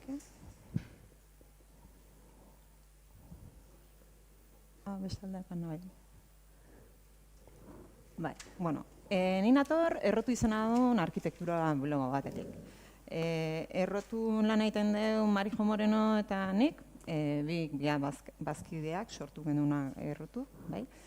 Errotuk 11 urte dauzkeia, eta lehendik ja arkitekto bezala lanean getozten, eta duela 11 urte, egon zen krisi handiaren ondorioz, pixkat eseri ginen eta inflexio puntu bat izan zen guretzako, jarri ginen pentsatzen, etorkizunera begira, arkitekto bezala lan egiten jarriten nahi gendun, baina nolako arkitektoak izan nahi gendun. Eta konturatu ginen, ordura arte egindako lanean, arkitekto gisa proiektu dituzu, obrak egiten ditugu, eta obrak entregatzen dianean, eta erabiltzaileak iristen dianean, orduan hasten ginen ikusten, diseinuan proposatutako hainbat gauza, gero etziela erabilgarriak, bai? Eta arazoa zen, proiektu guztian, erabiltzaileak ez zuketela inongo partaidetzaek, bai? Eta ez dauk inongo sentirik, izatek arkitektura pertsonentzako da. Orduan, pertsonak parte hartu behar dute proiektuan, bai? Orduan, gaur atera da herritarra pertsona, pertsonak proiektuaren zentruan egon behar dute, ez? Eta prozesuan barruan egon behar dute. Eta orduan, garbi uki gendun hasieratik gure proiektuetan pertsonak barruan egin behar zutela. Eta pertsonetaz hitziten nahi nahi zenen baita, eta atera da, behin baina goietan, guk ezin dugu kontrolatu dena. Guk arkitekturaz bakarrik dakegu, bai? Pertsonak erabiltzaileek dakiten nola erabiltzen da, bai? Baina aparte, lantaldean egon behar dute beste ezagutza batzu dauzketen profesionalak, bai? Guk adibidez lan egin dugu psikologeekin, edo berritzaile sozialekin, edo irisgarritasunan adituak dian personekin, bai? Ze guk ezin ditugu ezagutza guzti horiek jakin, bai? Eta ezinbestean gurekin, elkarrekin lan egin behar dugu hori denak proiektuan gero islatzeko, bai? Orduan, bide hortan, errotu barrun beste talde baten lan egiten dugu, Aksesile Forol izena dugun talde baten, gaur suertez Amaia ikusi dut, Amaia gurekin lan egin zuen baita, bai? Irisgarritasunan aditua dan teknikari batekin lan egiten dugu, denak taldean elkarrekin, bai? Eta irisgarritasun munduan aholkularitza lanak egiten ditugu eta formakuntza lanak, eta adibidez erakusketa baten kasuan, egin gendun lana izan zen, erakusketa guztiz diseinatuta zegoenean, guri deitu ziguten, bai, nola egin zeitekeen erakusketa hori irisgarriagoa jakiteko, bai. Eta, bueno, oso lan politia izan zen da hori, baina nik uste islatzen dula arazo, oinarrizko arazo bat, bai. Bueno, esan dizoten bezala bideo honetan, gauz hainbat ikasgai lortu ditu ikastea, eta horiek kontzeptu, oinarrizko kontzeptu bezala azalduko ditu, bai. Bat, eta oso agerikoa da, bai, baina pertsonak aztertzen ditugunean eta pertsonen inguruan, pertsonak nola dien jakin nahi dugunean, bere gintzako diseinatu behar balin badugu, lehenengo gauza ikasten dezuna da, pertsona zerbaitek bere izten balin bagaitu da, aniztasuna dela, bai. Ez gaude, bi pertsona igual ez dira existitzen, bai. Eta denak dauzkagu gizagaitasun oso desberdinak, eta gaina gure bizitzan zehar gizagaitasun horiek aldatzen joten dira, orduan infinito, bai? Orduan, klaro, esaten duzu, arkitekto bezala, diseinatzen den erabiltzailea anitza balin bada nola egin dezake, bai? Orduan, lehenengo eta behin egin duna da, ja hasieratik pertsonen inguruan ikasten hasi ginen, nola funtzionatzen dugun pixkat pertsonak, bai? Guk badakigu, guk diseinatzen dugun inguruneak pertsonengan eragin zuzena daukela. Punto. Osea, ez da diskutiblea, zatik ikerketak daude hori erakusten dutenak, bai? Eta orduan gure lana urte guzti hauetan izan da ikastea, bai, adibidez, psikologia ambientalen inguruan, ze ikerketa ondian eta ze ezagutza dauden, ez? Guk egindako inguruneak pertsonen ongizatean nola eragiten duen jakiteko, bai? Ze guk azkenen nahi duguna da baita da, guk diseinatzen duguna gero pertsonen ongizatea bermatzen du nahi, ingurune bat izatea, bai? Eta oain azkena, oain urrian bukatu dugu, neuroarkitekturan inguruan master bat egin dugu, bai? Kontzeptu berri bada, lehenengo deialdea da ateratzen dutela master bat, bai? Eta lotzen dituna da, neurozientzian inguruan egoten ari diren ikerketa eta ezagutza berri horiek arkitekturan nola aplikatu ditzakegu, bai? Orduan, ikusten dut beti ikasten nahi gara, baina edozein kasutan beti aurkitzen gara horrekin, ez? Pertsonen aniztasuna, perfil pila badaude, eta denaintzako saiatzen zea, denaintzako egiten zerbait, baina oso zaila da, bai? Eta orduan, nola egiten dugu aldan pertsonak gehienetara iristea, bai? Onartuta eguneko unea ez gala iritsiko, bai? Nola egiten duzu aldan gehiena iristea, ba? Guk erabiltzen duen erraminta irisgarritasuna da. Eskerrestik ez dago, ez? Irisgarritasun unibertsala eta diseinu unibertsala edo erabiltzen ditugu, bai? Erabiltzen dira, erraminta bezala diseinatzeko orduan, eta baita da, importantea azpimarratzea dela filosofia bat, bai? Tradizionalki arkitekturan eta honen adibide pilo bat eukiko dituzu zuek denak baita, eraikina egiten dugu, eta gero jartzen gara pentsatzen, lehen zan nola, ez? Nola egiten dugu eraikina irisgarria izateko? Eta orduan hemendik rampa bat sartzen dugu, hemen aber nola moldatzen dugun ez dakiz espazioa, ez? Aldan jende gehienara iristeko, bai? Filosofia esaten detenean hori egiten nahi dut, bai? Osea, guazen proiektuaren hasieratik, bai? Perfil desberdinak kontuan sartzen ditugu, pertsonekin lan egiten dugu, eta hasieratik guazen perfil guzti horiek kontuan hartzea, bai? Harik eta diseinua egokiena izateko, bai? Berriro esaten dut, ezin da eguneko unera iritsi. Zuk erakusketa bat prestatzen bali madezu argazki gintzan edo zaila da eguneko egunak disfrutatu alizatea, baina beti daude gauzak egin daitezkenak, bai? Beti informatu daikezu, testu erabili daikezu, mila gauza egin daitezke, bai? Eta, arkitekturan, diseinuan, horiek dira, erabiltzen ditugun erramentak, bai? Atera da baita, irisgarritasunan inguruan hitz egiten dugunean, dena etortzen zaio lehenengo burura aurki gurpildun bat. Hori da, irisgarritasun fisikoa da, lehenengo etortzen zaiguna burura. Baina kontuan izan behar dugu baita, ikusmen arazoak dituzten pertsonak, ez? Edo itxuak, baina itxuak izan gabe baita gehiengoak arazoak dauzkate ikusteko talde hortan.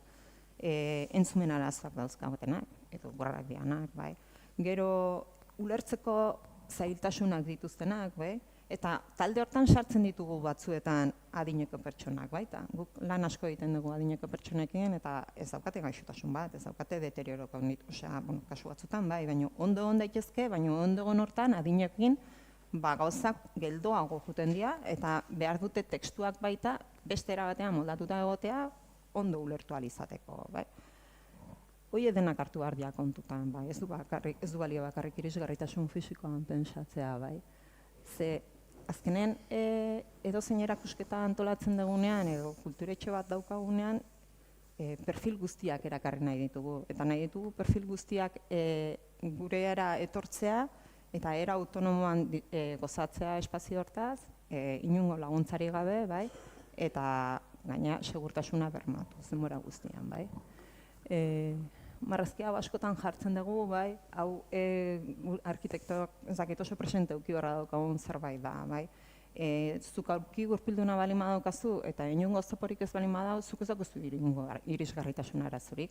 Irisgarritasun arazoak guk egindako diseinu oker batek sortzen ditu, bai. Oztopoa jartzen bali maditugu leku guztietan, azkenen zuk zea pertsona hori desgaitua bihurtzen dezuna, bai.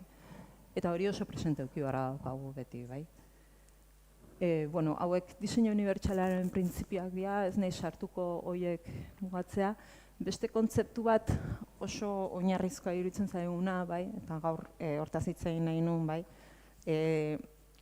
Azalpen guztian hitz egin da eta igual, eraikinaren diseinua edo erakustokiarenak irisgarria izan behar du, bai.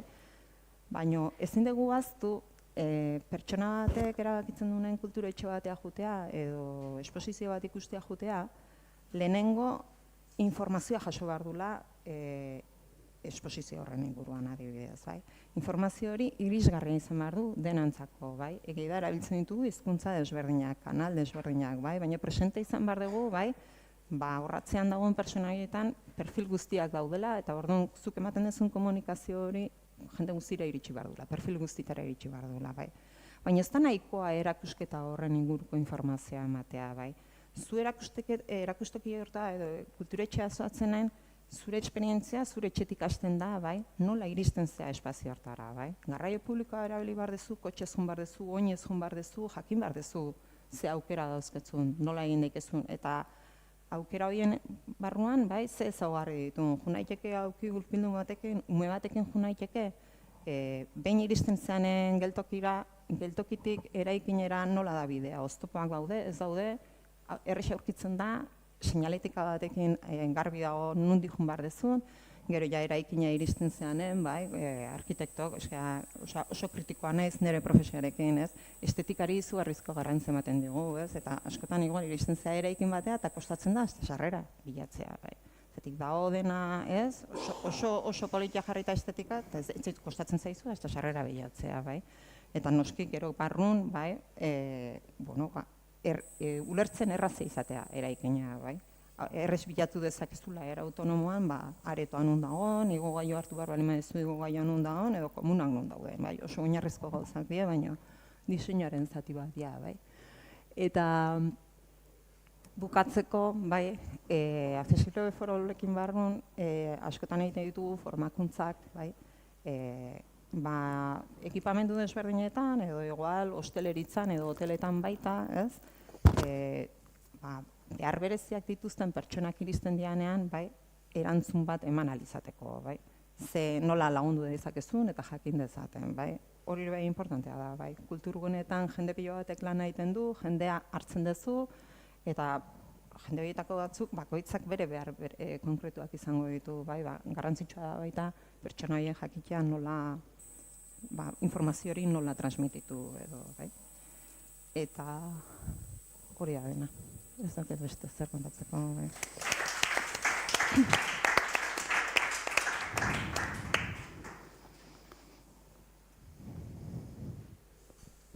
Oain zuen txanda, ondo baderitze zuen irekitzen dugu, ez dakit non dagoen neba edo, bai, igual norbaitek baldin badauka ekarpeneren bat egitea edo galderaren bat edo, bai, hemen egon dien izlariek, baina baita ere gogoratu, Oian eta Arantxa egon direla aurretik, eta baita ere Ainhoa, del Museo Situado.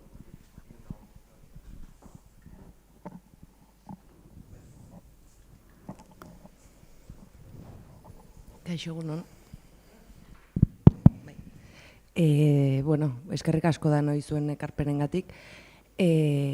Astrako kasuan jakin nahiko nuke zein da erakundeen ekarpena edo erabat autosufizienteak zeaten, edo bai udalak edo aldundiak ekarpenik egiten duen eraikinaren mantenurako, edo nola konpontzen zeaten zentzu horretan.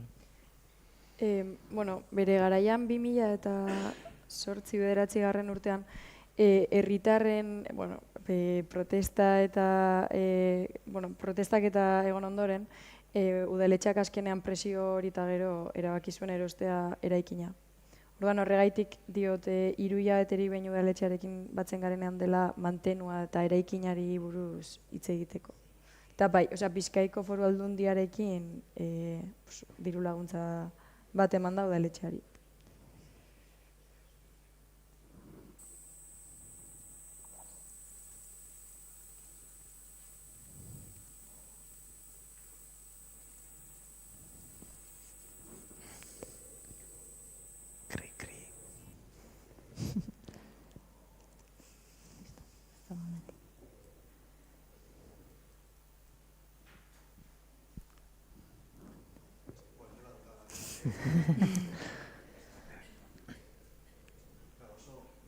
Memoria txarra daukat, eta igual zu komentatu duzuna irisgarritasun kontua, zentratu zaela, bi galdera ditut.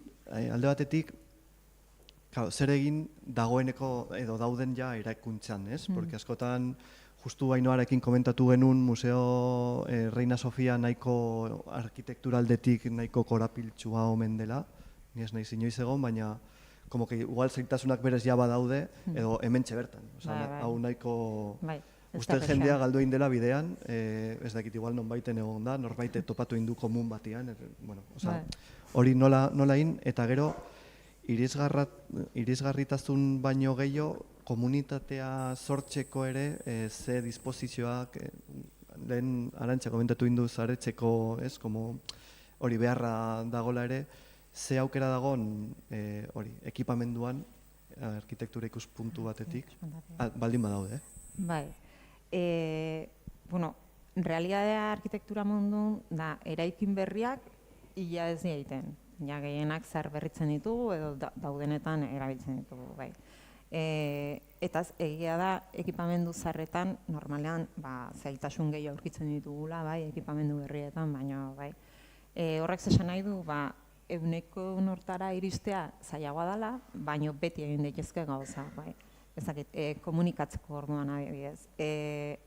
Hau topatzeko nik banekilako hemen zehola, baina ez derritzen jendeai zaila egitea, bai, zatik azkenen, bai, honeaino iritsi baino lehen, barandilan badago jarrita ikonoa eta zerbait gehiago, bai, baina garbi dago jendea galditen delako ez dela nahikoa.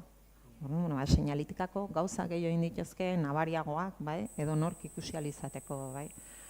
Hor, puntualizatuko nuke baita, ondo informatu beharko litzeke baita, bulebarretik honeaino nola iristen zean. Ze tartean, bai, erranpakoa daude, baina segun nondik etortzen zean, bai, barrerak daudela, bai, ez dela erresa, bai. Beti daude gauzak egiteko, bai, komunikazioan batez ere, bai, seinaletikarekin eta hola, bai, gauzak egin daitezke.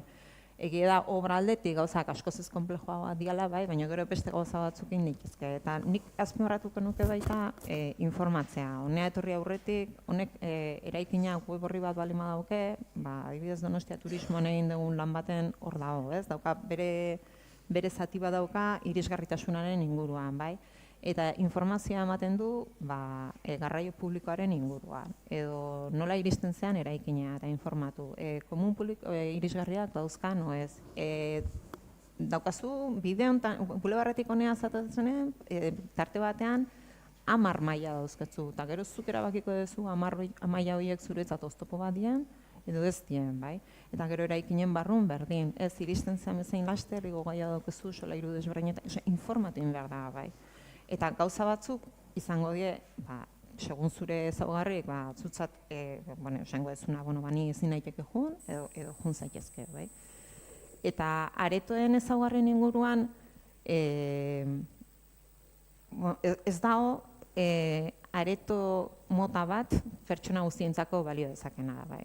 Lehenengo oso kontuan izan behar da, zertarako erabili nahi duzun aretoa, bai. Eta erronka horri izaten da askotan, nahi ditugula espazio multifunzionalak izatea, bai? eta orduan flexibilitatea eskatzen diogu espazioei, bai, gauza desberdinetarako balio ahal izateko, bai. Hor, ez dago modelo bat, eta orduan egiten duguna da, eragileekin, beraiekin jeri, itzen, zertarako erabili nahi da erabaki, eta horren arabera diseinua egiten da, bai. Baina ez dago forma bat egiteko, bai. Hori, tamalez ez dago, bai. Osa, aretoak edo azpigiturak diote, orokorrean. Bai, osea, segun ez dauka zer ikusirik, azpigitura berdinean kontzertuak eman barmen dituzu, edo jardunaldiak, edo klaseak, edo ezaki zer, bai, edo beste batek, edo liburutegia izan bardun bakarrik, eta eraikin guztiaren barruan gauza bakoitzak bere askatzen dizu, bai. Eta gai izan bardetzu, bai, horiek dena biltzeko, bai. Vale. Bai,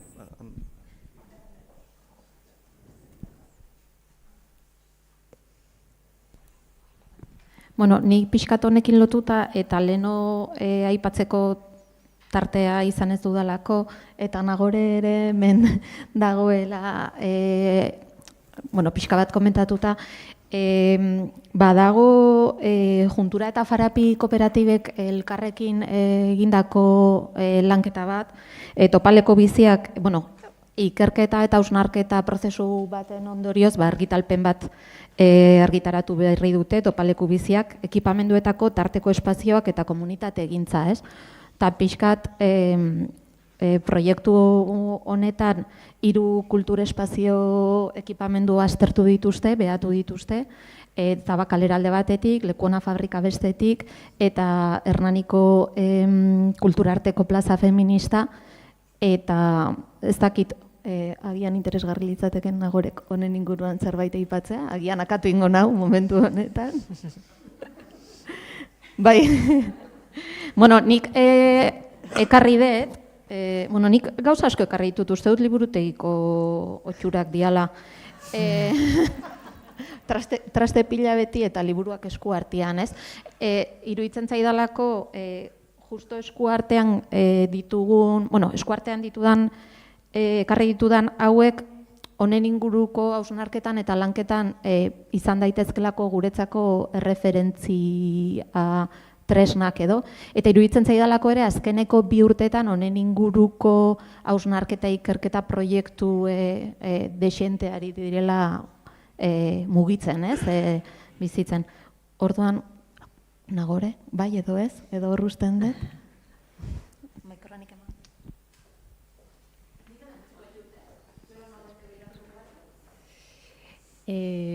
Oianak esan duen bezala, ikerlan bat abiatu genuen duela urte bat gutxi gora bera. Eta, pixkat aztertu nahi genuen, hori ez, atea dan gai hori, espaziok ze esan nahi daukan, komunitate egintza laguntzen edo oztopatzen, ez? Eta, oso gai zabala zela kontatu ginen, eta nolabait abia puntu bat hartzeko edo guri interesgarrien egiten zitzaiguna pixka bat hortik abiatzeko izan zian tarteko espazioak, ez? Aipatu du Oianak. Azkenen badialako leku batzuk nun gero ikerrek ere esan du, ez? Osea, sartzen geanean ekipamendu batea, askotan ez dakigu barrun ze gertatzen nahi den, eta badia leku bat nun kaletik zerbitzuetara bidean, ez? Egon daitezken jolak, pasillok, eta horiek segunetan nola tratatzen ditugun, izan daitezke ongi etorri ematen dizuten leku batzuk, eta baita ere leiho bat, ez? Baita ere leku honako ondo landu duen sarbide horietara, ez? Maila, zuek pixkat maila batzuk bezala irudikatzen zen dituzten, nun, herritarrak bakoitzaren interes edo gertutasunaren arabera ere egiten dian kultur jarduerarekiko, izan dezaken nolabait lehenengo habitatzen duen lehenengo espazio hori izan daiteken, ez? Eta gero hori, galdera horri erantzunez, ez? Egiten zeruna, nola egin ditzakegu espazio horiek harremanetarako edo egokiagoak izan daitezkenak.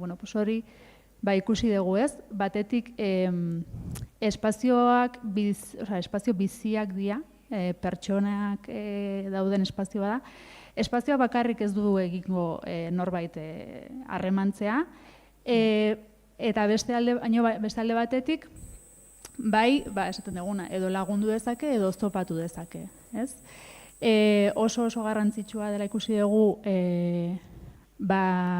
adibidez, gehien erabiltzen direnak horrelako espazioak edo harreman espazioak dira, ja da ekintza bat egitea zijoan pertsonek ekintza baino lehen edo geroago bukatu denean, dena delakoa, ez? Edukitzea espazio bat nun, beste tartetxo bat izan dezaketen beraien artean komentatzeko, horrek bai lagundu dezakela harreman horiek indartzen. Ez da inbeste sartuko gehala espazio batea eta derrepente emango digula gogoa mundu guztiakin harremantzeko, ez da bai? Baina, badaude horgako batzuk eragina daukatenak, eta ez naiz gehiago. Zebestera hemen ikerlan guztia esplikatuko. Baina, hortiz joan pixkatu. Azkenen pertsonek baldintzatzen dute erabilera, orduan ze erabiltzaile daukazun eta ze ekintza egiten dian, espazioak hortara moldatzen dira, bai. Ez da errixa, aldera hori ez da bat errixa. Nik horri lotute eta apur bat, dana batuta, gure kasuan da dena zabala da, ez? Orduan ez dago aterik, dena modu zabal batean. Eta horregaitik okurritu zitzaigun teloiak jartzea espazioa mugatzeko. Ez da berdina akustikaldetik ere bai, estopatzen duelako nahikoa. Eta horreri lotut ere bai udaletxearekin, badaukagu solairu bat dela bigarrenekoa azkena, eta hori dago abandonatuta oraindik daudela arma fabrikako hautsa dagoela hor oraindik, ez? Eta, karo, Astrak ez dauka hori kubritzeko beste diru, eta horri bili gara baita ere udaletxearekin presupuestoa eskatzen eta bar. Eta adibide bat jartzeko hori teloiena, beko aldean da kontzertu gunea, baita ere daukagu Astra txikik, koltzonetak eta maila txikiak eta margoak dituen lekua, eta bilera gunea ere bada, baita barra ere bai. Orduan, nahizta handia izan eta zabala eta askotan biak ez diren kolapsatzen, Astra txiki eta kontzertuak normalan ez dira kolapsatzen, bai ikusten dugu baita ere teloiak ez duela bere funtzioa egiten. Orduan, bai bada batzutan paretak jartzeko gogoa eta beste batzutan kontzertuetan kentzeko gogoa. Orduan, iruditzen zait dena egin nahia leku berdinean, kasi imposiblea zuk esan duzun bezala. Bai, hoi da erronka, ez? Azkenen, herrietan dauden kulturgune hauek gauza desberdinetarako balio behar du espazio berdinak, bai? Eta orduan, flexibilitate konzeptua ateratzen da, bai? Asko ateratzen den konzeptua da. Denak nahiko genuke, bai? Espazio berdinak gauza pila batetarako balio izatea, eta dena igual ezin da, bai? Eta kortinekin eta igual espazioak egokitzen dituzu eskala desberdinetara, baina arazo akustikoa daukezu, eta orduan aldi berean bi gauza berdin, aldamenean ezin dira desarrollatu. Erronka bada, oso zaila da. Eta gero gaina, okerrena da, zukolako ekipamendu bat ez dezuit, pentsatuz datozen 10 urteetan eduki behar duen erabilera. Igual datozen 10 urteetan badakizu garbi ze erabila eduki behar duen, eta hortarako espreski diseinatzen duzu. Baina eske handik 10 urteetara, ez bali madaleno aldaketa etorriko da, bai. Eta beste zerbaitetarako erabili behar dezu, eta orduan moldatu behar dezu, bai, edo zu moldatzen zera espaziora, bai, beste ekintza berri batzuk egiteko orduan. Oso zaila da, bai, oso zaila da.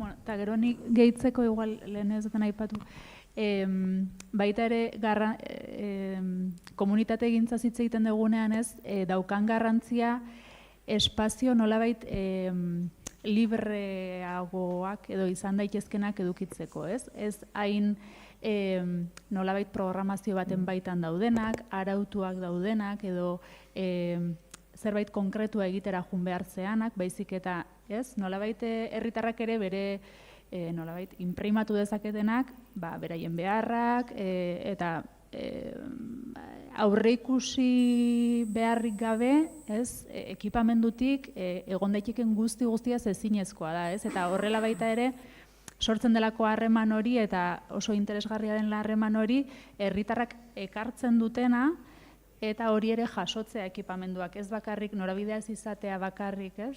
Barrutik kanpora, baizik eta kanpotik barrurako hori ere egotea.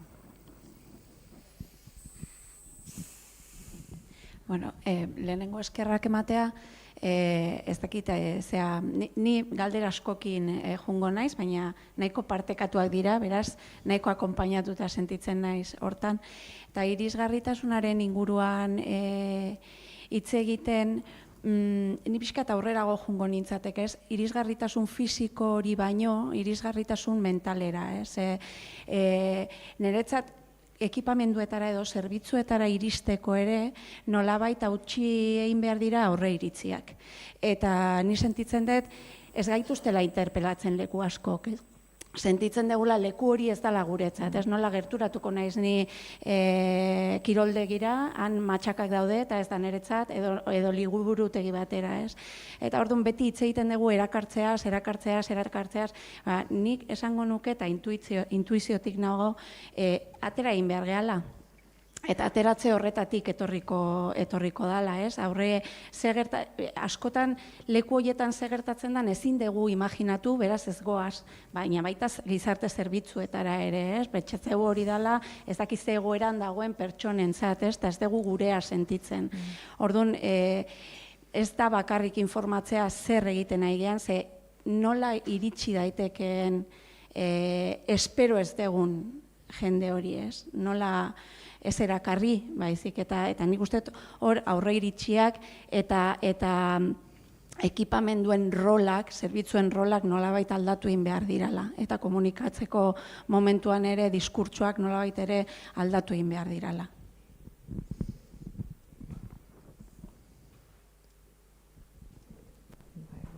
Sentido hortan, ezakit goizen Ainhoa da, ez? Ainhoak indunek apena nahi oso interesgarri iritu zait, ez? Nola irikitzen duten museoan, gizartera, auzora, ez? Ja existitzen dien asoziazio edo sareak, ez? Erakartzen eta igual hori izan diteke bidea, ez? Pixkat, iriki, ez? Besteak barrura sartzeko, ez? Ezakit.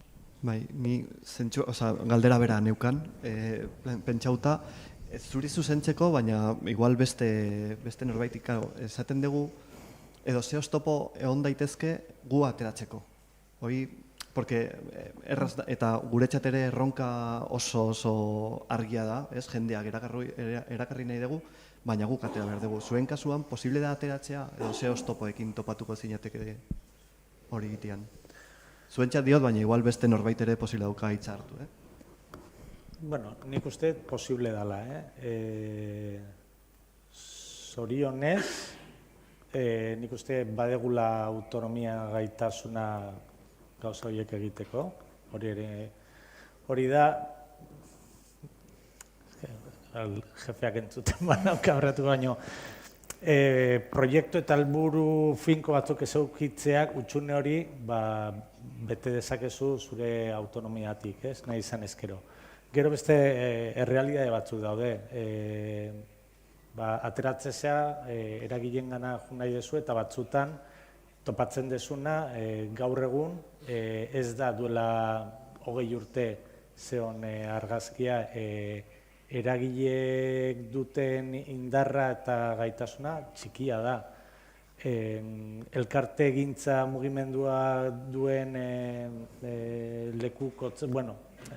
duen gaur egun dagoen argazkia oso komplikatua da.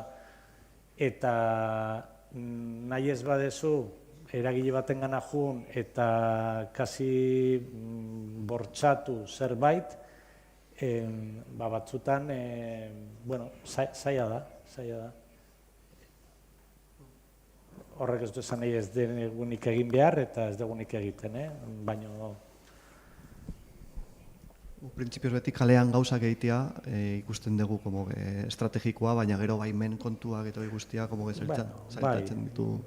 Baina hori ere batzutan aitzakia da, komplikatuagoa direlako gauzak, Eta gero igual, Ainhoa, como se ha comentado la experiencia del museo situado, el hecho de que vosotras sí que intentáis como relacionaros, salir más a la calle, en vuestro caso, ¿cuál sería el reto principal que tenéis o las dificultades, tensiones que encontráis a la hora de salir a la comunidad?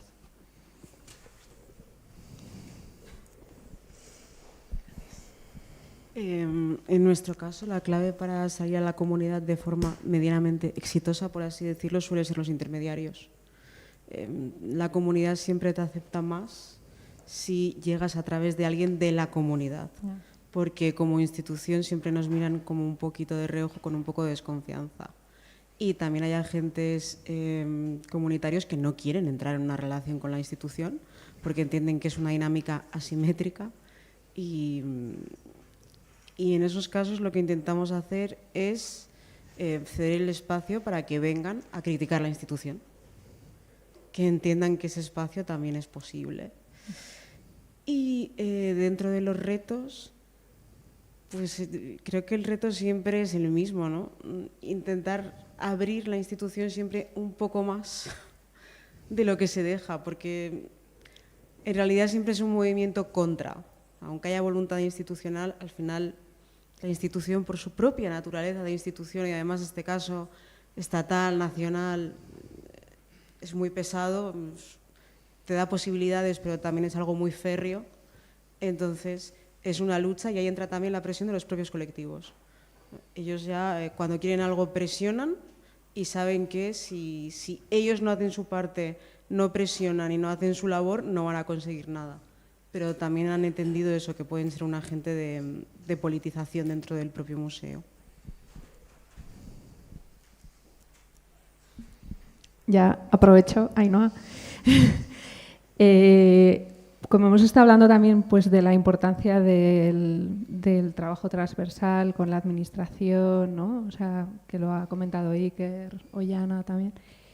Vosotros, desde el Reina Sofía, ¿cómo trabajáis? O sea, ¿trabajáis con la administración, por ejemplo, no sé, en este caso que has explicado, pues las escuelas de museo situado, no sé, tenéis la escuela de español, o sea, eso de alguna manera, yo qué sé, tenéis colaboración con el ámbito social del Ayuntamiento de Madrid, cómo es la relación, o con departamentos de interculturalidad, o no sé, o sea, como es fácil, es fluida, es difícil, no se da.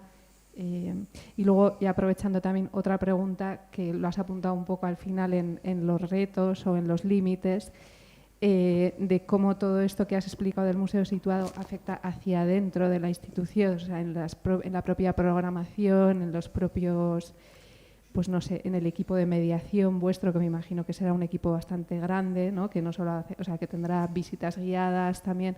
No sé si parte de la escuela de mediación situada alguna vez una de esas visitas que hacía esta chica, que no me acuerdo de su nombre, se ha hecho como una visita oficial del museo. O sea, un poco por ahí.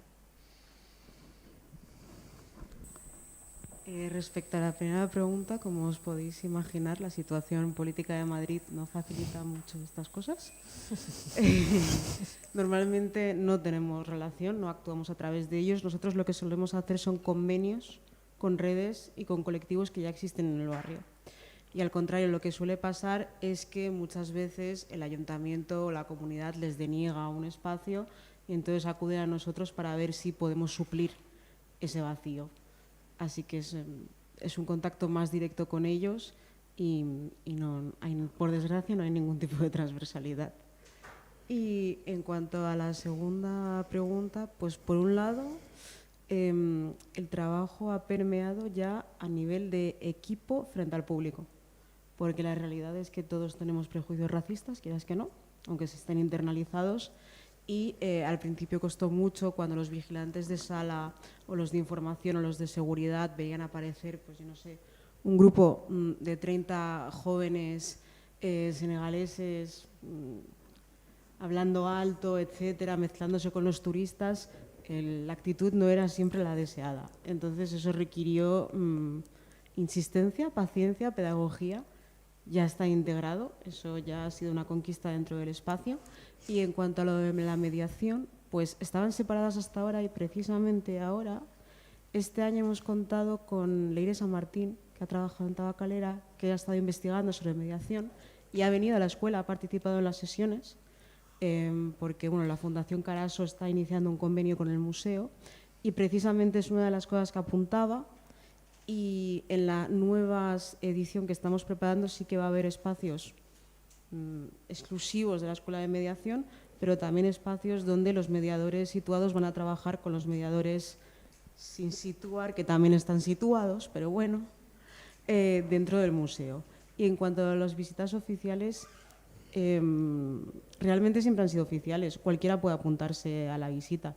Lo que pasa es que, claro, las personas normalmente, pues si la visita es en Wolof, no suelen venir, pero pasa. Y, por ejemplo, este año hemos traído a algún artista centroamericano con obra expuesta en el museo por otros motivos y hubo una mediación situada donde el mediador situado, que era un chico senegalés, pudo hacer la visita de la obra del artista con la propia artista.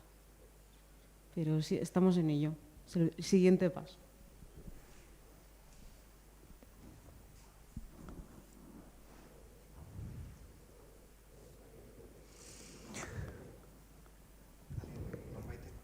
Ni lehen ez dut aipatu eta iruditzen zait ere garrantzitsua dela administrazioari dagokionez behintzat langileak lagundu egin behar dira norabide bilatu nahi ditugun norabide berri hauetan. Proiektua reklamatzen ditugun bezala, helburua reklamatzen ditugun bezala, bitartekoak ere reklamatu behar dira. Lehen uste Arantxak aipatzen zuen Medialab martxan jartzeko garaian lantaldea hutsetik sortu zala eta horrek errezten du asko.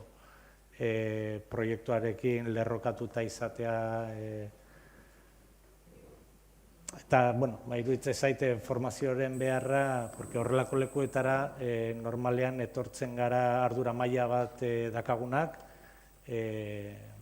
gure lantaldeak lanean ari direlako bitartean, eta hori ere bada administrazioak bere gain hartu beharko lukeen ardura. Eta gero ere, ez dakit, baina ordaindu gabeko lana edo borondatezkoa ere bai zenbat egiten den, adibidez, Ainoa, ez da? Ainoa da. Ainoak aipatu du nola arratsaldeko 6:00 gaueko 10:00 baita ere egiten zituela bisitak, ez? Askotan ateratzen diren gauzak aurrera da lanalditik kanpo edo zure borondatetik sortu den zerbait, nahi duzulako zerbait aurrera ateratzea. Eta askotan trabajo de cocina hori esaten dena ikusten ez dena ere badagoela eta irabazi asmorik gabekoa eta hori ere balioan jartzea garrantzitsua dela ikusten ez den arren publikoki, ez? Eta dedikazioa, etxean ematen dituzun orduak proiektu hori aurrera ateratzeko, eta hori segurenik instituzioetatik kanpo ere badagoela beste marko batzuetan.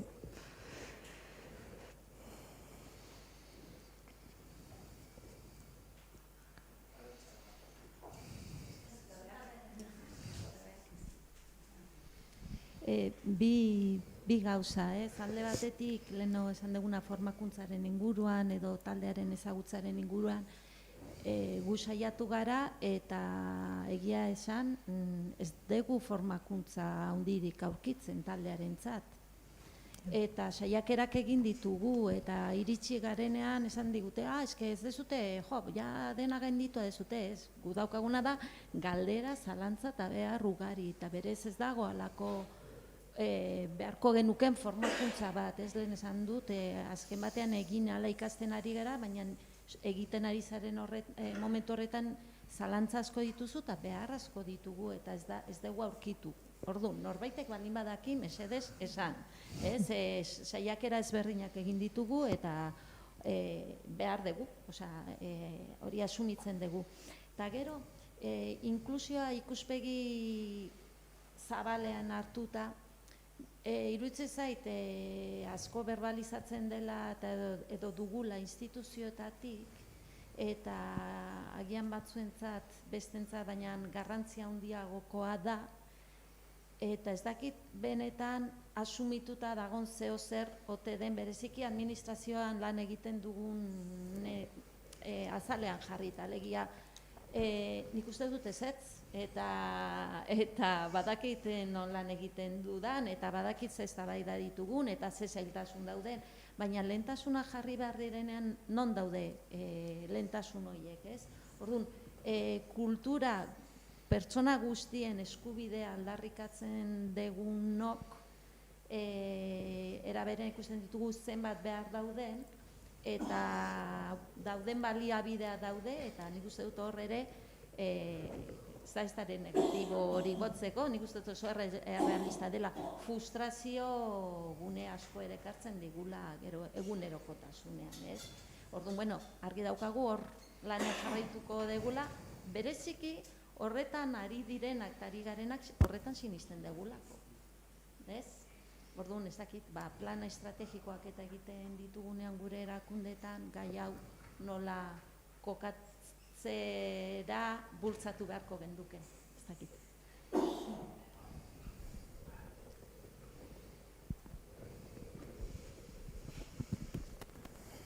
Eskerrik asko, Arantxa. Ez dakit ekarpenen gehiago dauden, bestela igual posible daukagu ja amaitutxat eman ekitaldia.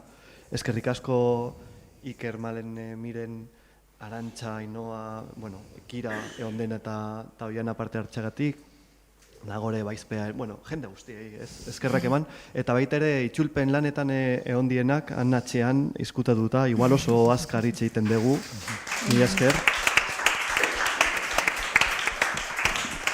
Bai, bakarrik gogorarazteko hause nomada jaialdiaren tarte bat dela.